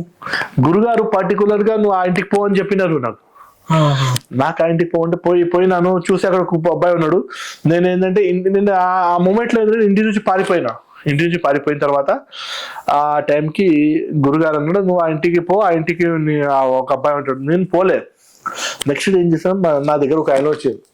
నేను ఇంటర్నెట్ జాబ్ చేశాను, ఇంటర్నెట్ షాప్ లో వచ్చేసి వాళ్ళ నాన్న వాళ్ళ కొడుకు ఇద్దరు వచ్చాను. जरा ये मेरे बेटे का रिपोर्ट है, उसका ये निकालो, प्रिंट आउट निकाल तो वो कहाँ रहता है बोल के पूछो, అదే ఇంట్లో ఉంటారు. గురుగారు చెప్పింది, అరే ఈయనకి కలిపి మళ్ళీ ఆయనకి నాకు ఫ్రెండ్షిప్ అయింది. మళ్ళీ ఆయనకి గురుగారు ఆయనకి పూర్వజన్మ యాద్ వస్తే నువ్వు ఇట్లా అని ఆయన ఇక్కడ చేతి పెట్టమని నేను చేతి పెట్టేసి గురుగారికి యాద్ చేస్తే ఆయన పూర్వజన్మ యాద్ వచ్చింది. అలా కొన్ని జరిగినాయి. ఇవన్నీ ఎలా అంటే సాధారణ ఇవన్నీ కావు. వాళ్ళకి తెలిసినవి వాళ్ళ పూర్వజన్మలు మళ్ళీ ఇట్లాంటి కొన్ని 2-3 జరగడంతో నాకు కూడా నేను భ్రమలు కాదు, ఇవన్నీ సత్యమే అని తెలిసింది. పూర్వజన్మలో ఉన్న వాళ్ళని కలిసిర్రు అంటున్నారు, పూర్వజన్మల గురించి తెలుసు అంటున్నారు. గత జన్మలో ఏం జరగబోతుందో కూడా తెలుస్తుందా మీకు? తెలుసు. కొన్ని ఏమైనా చెప్తారా మాకు? ఇక రాబోయే జన్మలో ఏమైతే అది చెప్పాము, అది ఆదేశం లేదు. పూర్వజన్మలో ఈయన నాకు మిత్రుడు, ఆయన పేరు, ఆయన ఎక్కడ ఉంటాడు, అవన్నీ కూడా నాకు అంటే యాక్చువల్గా ఏంటంటే ఇవన్నీ గురుగారు పైన విశ్వాసం రావడానికి, ఉన్న మార్గంలో ముందు పోవడానికి నాకు ఆయన కొంచెం ఈ రకంగా నాకు హెల్ప్ చేస్తాడు అనమాట. నాకు సాధనలో నాకు వాళ్ళ ఇల్లు చూపించింది, అక్కడ పోకపోతే వాళ్ళే నా దగ్గర వచ్చినట్టు. ఇంకా వాళ్ళే ఈ సాధన మార్గంలో ఈ మొత్తం వాళ్ళ నా శిష్యుల కింద ఫామ్ అయినారు. ఆ జన్మలో నాకు గురుగారు శిష్యులు, నేను కూడా గురుగారు శిష్యుని, ఆయన కూడా గురుగారు శిష్యుని. కానీ ఈ జన్మలో వాళ్ళిద్దరు నా శిష్యులే అయినారు. వాళ్ళ తర్వాత గురుగారు చెప్పినా కూడా వీళ్ళిద్దరు నీకు పర్మనెంట్ గా ఉండరు, నీకు కొన్ని రోజులు మాత్రమే ఉంటారు. అందులో ఒక ఆయన లండన్ వెళ్ళిపోతాడు, ఇంకొక ఆయన వేరే దగ్గరికి వెళ్ళిపోతారు. మళ్ళా నీ ఎండ్ ఆఫ్ ది లైఫ్ టైంలో మళ్ళీ వీళ్ళిద్దరు వస్తారు, అంతే ఉంటది. ఆయన చెప్పిన తిరిగాను. మళ్ళీ కొన్ని రోజులకి ఒక ఆయన మళ్ళీ లండన్ పోయినారు, ఆయన మ్యారేజ్ అయింది, సంవాట జరిగినాయి, కొన్ని జరిగినాయి. ఓకే. సో జనరల్ గా ఇప్పుడు సాధన చేసిన వాళ్ళకి మీకు అంటే అవతల వ్యక్తిని చూస్తే ఆయన గత జన్మల గురించి చెప్పగలుగుతారా? మీరు నా ఎదురుగా ఉన్నారు కదా, పుట్టినప్పటి నుంచి మీరు ఏమేమి చేస్తారని తెలుసు. నా గురించి ఏమైనా చెప్పగలుగుతారా? మీరు పుట్టినప్పటి నుంచి ఇప్పుడు వరకు ఏమేమి చేస్తారో అన్నీ చెప్పేస్తా. నా లైఫ్ స్టైల్ ఎలా ఉండబోతుంది చెప్పండి. ఎలా ఉండబోతుంది? మీరు లైఫ్ లో చాలా ముందు వెళ్తారు. మీకు క్లోజ్ గా ఉన్న ఆయన ఒక ఆయన మీకు మోసం చేస్తాడు. ఇదే ఇంతవరకు చాలు నేను చెప్పడం.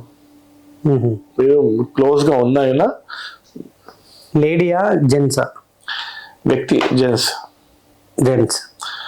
ఇక మీరు ఎక్స్పెక్ట్ కూడా చేయడు, ఆయననే మీకు అసలు మీరు ఆయన పైన మంచి నమ్మకం పెడతారు. ఇది మీకు ఇవన్నీ ఓకేనా? చాలా రైట్. ఓకే. అంటే మేము ప్రతిసారి విద్యలన్నీ యూజ్ చేయం, మాకు పర్టికులర్గా అట్లా ఇప్పుడు అవసరం ఉంది అన్నప్పుడే యూజ్ చేస్తాం. కాకపోతే ప్రతి ఒక్కరు పర్సనల్స్ ఉంటాయి వాళ్ళ దగ్గర. ఆయన ఫేస్ చూడంగానే ఆ కిటికీ అనమాట, కిటికీతో ఉంటుంది ఆయన ఇంటి లోపల ఏమైనా చూసుకోవచ్చు. మీ ఫేస్ లో ఆ కిటికీతో మీ ఇంటి లోపల ఏమైనా చూసుకోవచ్చు.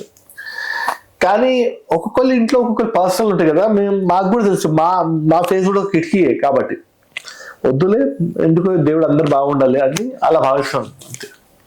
ఓకే. కాకపోతే ఏమైనా మ్యారేజ్ చేసుకుంటే మీరు ఇద్దరు మ్యారేజ్ చేసుకుంటే మీకు బాగుంటుంది అని చెప్తాం. చూసి ఈ ఫేస్ అంటే ఇది మ్యారేజ్ చేయవద్దు అని చెప్తాం. అట్లా ఎలా తెలిస్తే మీకు అంటే జరిగేటి మా దగ్గర ఏదైతే మేము తపస్సు చేసాం. ఇప్పుడు ఫస్ట్ ఏంటంటే మనిషికి మూలాధారం, ఇక్కడ విశుద్ధి చక్రం, అనాహతం, మణిపూరకం, స్వాదిష్టం, 5 చక్రాలు ఉంటాయి. 5 చక్రాలకి 5 బాడీస్కి లింక్ ఉంటాయి. ఇంటర్నల్, ఎక్స్టర్నల్ కూడా మనకు 5 బాడీస్ ఉంటుంది. ఇంటర్నల్, ఎక్స్టర్నల్, ఈ 10 బాడీస్ లో మాకు ఆ బాడీస్ ని చూసుకుంటూ ప్రతి ఒక్క బాడీస్ అట్లా మా దగ్గర ఉన్న శక్తితోని ఆ బాడీస్ ని మేము చూసుకుంటూ మాకు ఆ బాడీస్ తోని జరిగే మూమెంట్స్ ఇంకా కొన్ని ఏంటంటే మ్యాథమెటిక్స్ తెలుసు కదా, A+B=C ఎలా ఉంటుంది, C² అంటే A+B² A² + B² + 2AB అట్లా ఏదో ఫార్ములా ఉంటుంది. అలాగే ఈయన బాడీలు ఇలా ఉన్నాయి కాబట్టి ఈయన ఫ్యూచర్ లో ఇలా ఉంటది అనేది కూడా కొన్ని 99% వరకు వెళ్తాయి. దాన్ని పట్టేసి మేము చెప్తాం అలా. ఇంకా ఇప్పుడు వరకు జరిగింది ఆల్రెడీ మాకు మీ బాడీస్ చూస్తున్నాం, ఆ బాడీస్ లో ఉన్న మైలము, ఆ బాడీస్ లో ఉన్న పవిత్రత, వాటన్నిటితో మీ యొక్క స్టేజ్ అనేది తెలుస్తుంది. ఇంకా కొంతమందికి ఈ 5 బాడీస్ అనేది యాక్చువల్ గా పైన ఉన్న 5 బాడీస్ అనేది చాలా నెగిటివ్, లోపల ఉన్న 5 బాడీస్ అనేది చాలా ఇంపార్టెంట్. కుండలి శక్తి, మహాకుండలి శక్తి, విశ్వకుండలి శక్తి, ఇంకా పరాకుండలి. ఈ పరాకుండలి శక్తి వరకు నేను సాధన చేసినాను. కుండలిని పూజ ఎందుకు చేస్తారు? మూలాధారం కింద ఉన్న ఒక పాము అనమాట కుండలి శక్తి. అదొక వైబ్రేషన్, ఒక పవర్, అది శక్తి. దానికి పాము లాగా ఒక చూపిస్తారు, అది ఒక పిడుగు ఎలా వస్తుంది, ఆ పిడుగు లాగానే ఉంటుంది. సాధన చేసేస్తే అప్పుడు ఆ పాము రూపంలో అప్పుడే కనబడుతుంది. సాధన చేయని ఆయనకి అప్పుడు ఫస్ట్ స్టార్టింగ్ లో అది పిడుగు లాగా అట్లా కనబడుతూ పోతుంది. కాకపోతే సాధనాలు ఉన్న తర్వాత పాములా కనబడి ఆ పాము మెల్లమెల్ల చక్రాలని క్రాస్ చేసుకుంటూ సహస్రం వరకు పోయి అక్కడ నుంచి మహాకుండలి, విశ్వకుండలిని, ఇంకా పరాకుండలి వరకు అది పోతుంది. సో ఏంటి ఈ విధానం, చేసే విధానం ఏంటి? ఈ విధానంలో ఏంటంటే నేచర్ లో అన్నిటికన్నా సెంటర్ పాయింట్ అందరిలో కామన్ శివుడు ఉన్నాడు. ఇప్పుడు నా యొక్క శివుడిని మీరు అడుగుతారు, మీకు చూడండి, మీకు కనబడుతుంది శివుడు, ఎవరు కనబడతారు. కానీ ఇంటర్నల్ గా ఈ లేస్ లోపల పోయే విధానం అనమాట. ఆ లేస్ లోపల పోయే విధానాన్ని పెంచుకోవడం, అది ఎలా పోవాలి, దాని లోపల నుంచి ఎలా శివుణ్ణి వర్క్ చేసి మళ్ళా మీ ఫిజికల్ వరల్డ్ లో రావడం, ఇదే మొత్తం కంప్లీట్ గా రియల్ గా సాధన యొక్క లక్ష్యం ఇదే. దీని గురించి ఎవరైతే నేను కోరేది, ఇప్పుడు ప్రతి ఒక్క గురువు ఏంటంటే మంచి శిష్యుడు కోరుతాడు. శిష్యుళ్ళు కూడా ఒక మంచి గుణాలు ఉంటే గురువు తన విద్య నేర్పాలని. ఎందుకంటే మీకు ఎన్ని సిద్ధులు ఉంది? 8 సిద్ధులు మీకు లేవు. నార్మల్గా 8 సిద్ధులు ఉంటాయి. అష్టసిద్ధిని ఉంది నీకు దాత హనుమాన్ చాలీసాలు చెప్తాం. 8 కాదు, మొత్తం సిద్ధులు కూడా చాలా ఉన్నాయి. 84 వరకు ఉన్న సిద్ధిలు. అన్ని సిద్ధిలు మీకు దొరకాలని మీరు నా శిష్యులు కావాలి, మీరు తపస్సు చేయాలి. అంత సిద్ధిలు మీకు కావాలంటే మీరు మనసు అంత పవిత్రం ఉండాలి. మన సనాతన సంస్కృతిలో అటువంటి శిష్యులు దొరకాలి ఇప్పుడు చాలా కష్టమైంది. కాకపోతే బ్రహ్మచర్య ఇంకా ఈ మార్గాల నుంచి పోవాలి. బ్రహ్మచర్య అంటే పర్టికులర్ గా మీరు ఒక మ్యారేజ్ చేయదని ఉంటుంది, మీరు మ్యారేజ్ చేసుకోవాలి, సాంసారిక కార్యాలు చేయాలి. కాకపోతే ఏంటంటే కొన్ని రోజులు సాంసారిక కార్యాలు ఆపి మీరు సాధన చేయాలి. సాధన మళ్ళీ కొన్ని రోజులు ఆపేసి మళ్ళీ సాంసారిక కార్యాలు చేయాలి. అది అన్నమాట సాధన అంటే. మీరు సాధన అంటే కంప్లీట్ గా నేను బ్రహ్మచారి అయిపోతాను, కంప్లీట్ గా సన్యాసి అయిపోతాను అలా అని కాదు. అలా సాధనని అర్థం చేసుకోవద్దు. అలా చేసే వాళ్ళు ఉంటారు కదా, అలా నేనే కంప్లీట్ గా సంసార జీవితానికి మొత్తానికి ఫుల్ స్టాప్ పెట్టి నేనున్నా కదా. ఓకే, నేను మొత్తానికి మ్యారేజ్ చేసుకుని చేసుకోకుండా సంసార జీవితాన్ని పెళ్లి చేసుకున్న తర్వాత సంసారిక జీవితాన్ని మొత్తం ఫుల్ స్టాప్ చేసుకోవడం మహాపాపం. పెళ్లి చేసుకున్నారంటే ఎందుకంటే ఎక్స్పెక్టేషన్ ప్రకృతిలో రైట్ వచ్చింది. ప్రకృతిలో తనకు కూడా ఎక్స్పెక్టేషన్ ఉంటుంది. ఆ ఎక్స్పెక్టేషన్ మీరు కంపల్సరీగా పూర్తి చేయాలి, లేకపోతే అది మహాపాపం. కాకపోతే గృహస్థ యోగి అవ్వడం పరిపూర్ణత్వం కాదు. మనిషి పెళ్లి చేసుకుంటే లేదంటే ఆయన యోగి కావడం అది అలా లాంగ్ కాదు. కాకపోతే మీరు పెళ్లి చేసుకున్న తర్వాత మీరు గృహస్థ యోగులు కావాలి. కొన్ని రోజులు యోగ పైన ధ్యానం ఉండాలి, కొన్ని రోజులు సంసారం పైన ధ్యానం ఉండాలి. వీళ్ళిద్దరిని బ్యాలెన్స్ ఎలా అయితే మనం లెఫ్ట్ ఇంకా రైట్ బ్యాలెన్స్ చేసుకుంటే మన సైకిల్ మెల్లగా తీసుకుంటూ పోతాం కదా, ఆ రకంగానే ఉంటది. మీరు కూడా అంతేనా? అంతే. ఓకే, ఇప్పుడు నేను ఇక్కడ ఉన్నాను అంటే కొన్ని రోజులు ఇంటికి పోతాను, కొన్ని రోజులు ఇక్కడ ఉంటాను. అంటే 3 weeks ఇక్కడ ఉంటాను, 1 week ఒక ఇంట్లో ఇస్తాను అట్లా.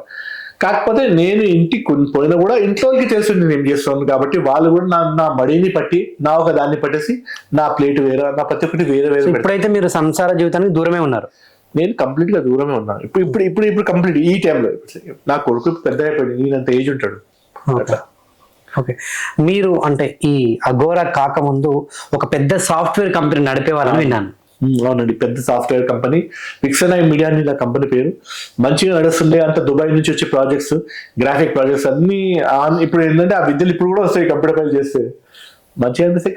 కాకపోతే ఏంటంటే యాక్చువల్గా ఇవన్నీ ఒక సైన్స్ ఒక నాలెడ్జ్ ఇవన్నీ ఉన్న తర్వాతనే నాకు అనిపించింది మన సనాతన సంస్కృతి ఇంత సైంటిఫిక్ గా ఉన్న తర్వాత మనం ఎందుకు, నేను ఇప్పుడు ఒక యోగి అయిపోయి రెండింటిని కలిపేసి ఇప్పుడు రాబోయే టైంకి కరెక్ట్ మెసేజ్ అనేది ఎందుకు ఇవ్వలేను, ఇస్తా ఖచ్చితంగా నేను ఇవ్వాలి. నాకు ఇంత సైంటిఫిక్ నాలెడ్జ్ ఉంది, ఇంత సనాతన సంస్కృతి గురించి మా గురుగారు ఆశీర్వాదంతో నాకు దొరికిన తర్వాత ఇప్పుడు నేను ఆ మెసేజ్ ఇవ్వకపోతే ఆ మెసేజ్ నాతో పాటు ఏంటైతే దాని మెసేజ్కి మీనింగ్ ఉండదు. ఇప్పుడు నేను ఖచ్చితంగా ఈ లైఫ్ని ఇంతవరకు విరామం వదిలేయాలి. ఆ టైం అట్లా అనుకుని నేను ఆ సాఫ్ట్వేర్ కంపెనీ బంద్ చేసి కంప్లీట్గా ఇలా వచ్చాను. సో అది మీరు తీసుకున్న డెసిషనా, దైవ నిర్ణయమా? దైవ నిర్ణయం అంటే ఏంది? దైవ నిర్ణయం అంటే దైవంలో వెళ్ళిపోయి నిర్ణయం తీసుకుంటే దైవ నిర్ణయమే. ఇది మీరు ఇప్పుడు సాఫ్ట్వేర్ అంత పెద్ద సాఫ్ట్వేర్ కంపెనీని వదిలేసి వెళ్ళిపోయారు కదా. అవునండి, అది మీరు తీసుకున్న నిర్ణయమేనా? నేను దైవికంలో వచ్చేసి తీసుకున్న నిర్ణయం కాబట్టి దైవిక నిర్ణయం భావిస్తా. అట్లా నేను భావిస్తా, నేను చెప్పడం మీనింగ్. ఓకే, సో మీ ఇంట్లో వాళ్ళు దీనికి ఒప్పుకున్నారా? మా ఇంట్లో వాళ్ళకి నేను కంపెనీ పెట్టేటప్పుడు వాళ్ళు అడగలే, కంపెనీ తీసేసిపోయేటప్పుడు వాళ్ళకి అడగలే, వాళ్ళకి ఏది అడగలే. ఇట్లా సన్యాసం తీసుకుంటా అంటే నేను సన్యాసం తీసుకుంటున్నా అంటే వాళ్ళు భయపడతారు. నేను సన్యాసం కూడా చెప్పలేదు. నేను ఆల్రెడీ నేను సన్యాసం కూడా ఎక్కడ తీసుకున్నాను, మొత్తం అన్ని వదిలేస్తే కదా సన్యాసం. నేను जो सत्य को न्यास करता है, जो సత్యాన్ని న్యాసం చేస్తారో ఆయన సన్యాసి. ఐఎమ్ నాట్ సన్యాసి. నేను ఒక్కనే ఉన్నాను, మ్యారేజ్ చేసుకుంటే అప్పుడు నేను గృహస్థ యోగిని. వశిష్ఠులు, విశ్వామిత్రులు, అత్రి మహర్షి వీళ్ళందరూ మీరు చూసి సప్త ఋషులందరూ గృహస్థ యోగులు. మన సనాతన సంస్కృతి ఇప్పుడు సన్యాసం తీసుకోవాలి. సో సన్యాసికి యోగికి సంబంధం ఏంటి, అసలు తేడా ఏంటి? అదే మన సనాతన సంస్కృతిలో చెప్తారు కదా, వశిష్ఠులు, విశ్వామిత్రులు వీళ్ళందరూ కంపల్సరీ మ్యారేజ్ చేసుకున్నారు, వీళ్ళు నడిపించుకున్నారు, ధర్మాన్ని ముందు తీసుకుపోయినారు. వాళ్ళు సాధువులు, యోగిలు. సన్యాసి అంటే కంప్లీట్ గా వీళ్ళు అన్ని నుంచి విముఖమై వైరాగ్యం, కంప్లీట్ గా వైరాగ్యం, దేని పట్ల వ్యామోహాలు లేకుండా వెళ్ళిపోవడం. వాళ్ళు సన్యాసులు. ఒక ఫ్రాంక్ గా నేను ఈ టైంకి కనుక సన్యాసి ఉంటే నేను ఇక్కడ ఉండకపోతుండే, నేను అక్కడ హిమాలయాల్లోనే ఉంటుండే. ఎప్పుడు టిల్ మై డెత్, నా ఒక సావు అనేది ఎప్పుడు రావాలి ఆ డేట్ నేను డిసైడ్ చేసి నేను ఉంటుండే. కాదు, నేను ఇప్పుడు ఒక గృహస్థ యోగిని. నేను అన్ని వదిలి నా ధర్మాలు, నా అన్ని ధర్మాన్ని కూడా వదిలేస్తారు సన్యాసులు. ఏది వదిలేకుండా నేను ఉన్నాను. ఇంకా ఏం వదిలేకుండా అంటే అన్ని పట్ల వ్యామోహం లేదు, వైరాగ్యం అనేది కూడా ఉంది. అలా ఓకే, చెప్పండి. ఓకే, చివరిగా నాదొక ప్రశ్న. ఇప్పుడు మీరు ఆ గడ్డం, ఈ ఏదైతే వెంట్రుకలు ఉన్నాయో, ఎన్నెండ్లైంది మీరు తీయకాది అట్లా? అంటే మీరు హెయిర్ కట్ చేసుకోక ఎన్నెండ్లై ఉండొచ్చు? ఇది ఒక 5-6 years అయింది అంతే. అంతే, ఎక్కువ కాదు. అది పెరగడం అనేది ఇది నేను నాది ఒక సెంటర్ అన్నమాట. రాజరప్ప అని ఒక ప్లేస్ అనమాట, చిన్న మస్తికాదేవి, దశ మహావిద్యలో చిన్న మస్తికాదేవి. అక్కడ ఏంది అంటే కరుణాతత్వం, ప్రేమతత్వం. అమ్మవారు అంటే ప్రేమతత్వం. అక్కడ ప్రతి ఒక్క కొడుకు తన తల కట్ చేసి అమ్మవారికి ఇస్తుండే, అంత ప్రేమ అక్కడ తల్లి పట్ల కొడుకు. నేనేమో నా గడ్డం, నా ఇంటికి అన్ని కట్ చేసి అమ్మవారికి ఇస్తా సంవత్సరంలో ఒకసారి. అయితే ఇప్పుడు చాలా రోజుల నుంచి ఇయ్యలే, అందుకోసం ఇట్లా ఉంది. అది చేస్తే సంవత్సరంలో అట్లా.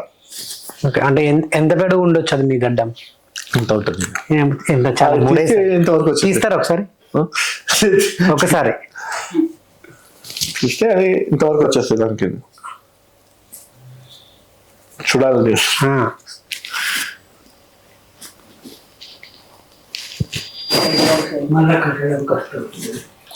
అవన్నీ చేయాలి, కట్టాలి, అవన్నీ ఉండేవి. వాళ్ళకి ఈజీ ఉంటుంది. మీకు ట్రిక్ ఉంటుంది అది వేసుకోండి. అదే ట్రిక్ కూడా ఉంటాయి, అన్నీ ఉంటాయి.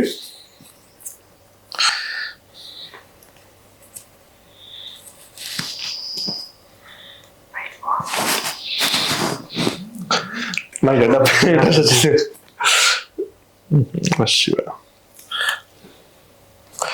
కాకపోతే మీరు అలా అడగొద్దు కూడా. అంటే చాలా మందికి పెద్ద పెద్దగా ఇక్కడ దాకా ఉండిపోతాయి కదా, అవి వాళ్ళు ఆర్టిఫిషియల్ గా పోయి చేసుకుంటారు. అంతేనా? ఒరిజినల్ కాదు. ఇప్పుడు ఒక అఘోరి మాత మొత్తం చుట్టూ ఇంత హైట్ ఉంది కదా, అది అంతా వాళ్ళు చేపించుకోవచ్చు. మీరు కూడా చేపించుకోవచ్చు, మీ ఇంటికి మంచిగా ఉన్నాయి. ఈ ఎంటికల్కి మంచి యొక్క సాధనకి, ఇప్పుడు వేసుకున్న బట్టలకి సాధనకి లింక్ ఉండదు. ఎంటికల్ ఇవన్నీ ఏంటంటే ఇవన్నీ ఇంతే అట్లా. ఓ మై గాడ్, అలా. సో వెనక మీ హెయిర్ ఎంత పెద్ద ఉందో ముందు కూడా హెయిర్ అంతే లాంగ్ ఉంది, అంతే. అలా గడ్డం కూడా. ఈ బట్టలన్నీ డ్రామాలే, ఇది డ్రామాలే, ఇది కూడా డ్రామా, ఇది కూడా ఎవ్రీథింగ్ డ్రామా. సత్యం ఏంటి? ఆత్మ. ఆ సత్యాన్ని తెలుసుకోమని చెప్తాను సాధన. మీరు వీటన్నిటికీ చూసి ఇది రైటా రాంగా వాటిపైన కాన్సన్ట్రేషన్ చేసుకొని మనం ముందు పోతే సత్యం అనేది మనకు దొరకదు. అవును, అది నేను. ఓకే, అండ్ ఫైనల్ గా కొన్ని సూత్రాలు చూశాను. మీరు శ్రీశైలంలో ఒక గుడిని నిర్మించబోతున్నారని. సో ఆ సూత్రాలు చూసినప్పుడు కూడా నాకు చాలా బాగా అనిపించింది. ఎందుకంటే ఈ మధ్య కాలంలో అందరికి కూడా అంటే అది నీడ్, ఫుడ్ అనేది లేకపోతే ఎవరు బ్రతకలేము. ఫుడ్ లేకుండా ఎంతో మంది రోడ్ల మీద ఫుడ్ కోసం నిత్యం ప్రతి క్షణం కూడా ఆహారం కోసం ఎదురు చూసే వాళ్ళు ఉన్నారు. అట్లాంటి వాళ్ళ కోసం ఫ్రీ ఫుడ్ మీరు డొనేట్ చేయబోతున్నారు. అది చదువుకొని వాళ్ళు కూడా చాలా ఫ్రీ ఎడ్యుకేషన్, అదేవిధంగా ట్రీట్మెంట్ లేక చనిపోయిన వాళ్ళు చాలా మంది ఉన్నారు. నేను ఒకసారి ఆటోలో పోతున్నా, పాపం ఆయనకి ఇక్కడ ఏదో గడ్డ కట్టి ఏమైందండి అంటే, నాకు ఇక్కడ గడ్డ కట్టింది, మళ్ళీ తీయండి, ఆపరేషన్ చేయండి. ఏదంటే నా ఆటో ఇది ఉంది కదా, దీని ఈఎంఐ ఇది 1 లక్ష రూపాయలు. ఇప్పుడు దీనికి ఈఎంఐ కట్టడానికే నా దగ్గర డబ్బు లేదు. 25 లక్షల రూపాయలు అంటే తీయడానికి. బతుకున్నంత వరకు ఆట అనిపిస్తా, చచ్చిపోయిన తర్వాత ఈ ఆటతో పాటే పెరుగుతా. ఆ మాట ఆయన చెప్పితే నాకు ఇక్కడ కలిగింది. సూపర్. అంటే మనిషి ఎంత డబ్బు సంపాదిస్తాడండి చెప్పండి? ఎంత డబ్బు సంపాదిస్తాడు? లాస్ట్ గా తీసుకుపోయేది లేదు. లాస్ట్ గా మనిషి చేస్తే కర్మ మాత్రం మిగులుతుంది కదా ఆయనకి. అందుకోసం నేను అనుకున్నాను, మనం ఫ్రీ ట్రీట్మెంట్ చేస్తే ఎంతో మందికి మంచిగా వాళ్ళకి ఒక జీవితం ఇస్తాం. ఒక అన్నం తిన్న మనిషి ఒక పూట పోతుంది, ఒకటి ట్రీట్మెంట్ చేస్తే పోయిన ప్రాణాలు కూడా కాపాడవచ్చు. అట్లా నేను ఆలోచించిన ఒక ఎడ్యుకేషన్ ఇస్తే ఒక లైఫ్ అనేది ఆయనకు లైఫ్ ఒక మీనింగ్ అనేది దొరుకుతుంది. అండ్ ఫ్రీ క్రిమేషన్ అని కూడా ఫ్రీ క్రిమేషన్ కూడా నేను హరిశ్చంద్రుడు ఒక టీవీలో చూస్తాను. ఆయన పాపం ఆయన కూడా క్రిమేషన్ కోసం భార్య ఒక చీర కూడా ఆయనకి అవసరం పడింది. బలా క్రిమేషన్ ఒకటి ఇది అప్పటి నుంచి సత్యంగా నుంచి వచ్చిన టెన్షన్ దీనికి సాల్వ్ చేద్దాం, ఇప్పుడు ఫ్రీ క్రిమేషన్ కూడా పెడదామని అనుకున్నాను. ఇంకొకటి ఇవన్నీ ఇప్పుడు నార్మల్గా రాబోయే టైంలో ఈ ఏదైతే టెక్నాలజీ పెరుగుతుంది, టెక్నాలజీ అంటే ఎంత పెరుగుతుంది, అధర్మం అన్యాయం ఇవన్నీ అంత పెరుగుతుంది అనమాట. సూపర్ అండి. నిజంగా చాలా మంది స్వామీజీలు, అఘోరాలు, నాగసాధువులు, సాధువులు ఎంతో మంది ఉన్నారు. వాళ్ళ కోసం వాళ్ళ జీవన విధానాన్ని అలా కొనసాగించుకుంటూ పోతారు. కానీ ఇతరుల కోసం కూడా ఫ్రీ ఎడ్యుకేషన్, అదేవిధంగా క్రిమియేషన్, ఇది అన్నదానం చేయాలని, సో ఇదంతా కూడా చేసేవాళ్ళు ఆలోచన ఎవరికి లేదు. మీకు ఆ ఆలోచన వచ్చింది, డెఫినెట్గా అది సక్సెస్ అవ్వాలని మనస్ఫూర్తి కోరుకుంటున్నాను. Thank you so. ఓం నమః శివాయ.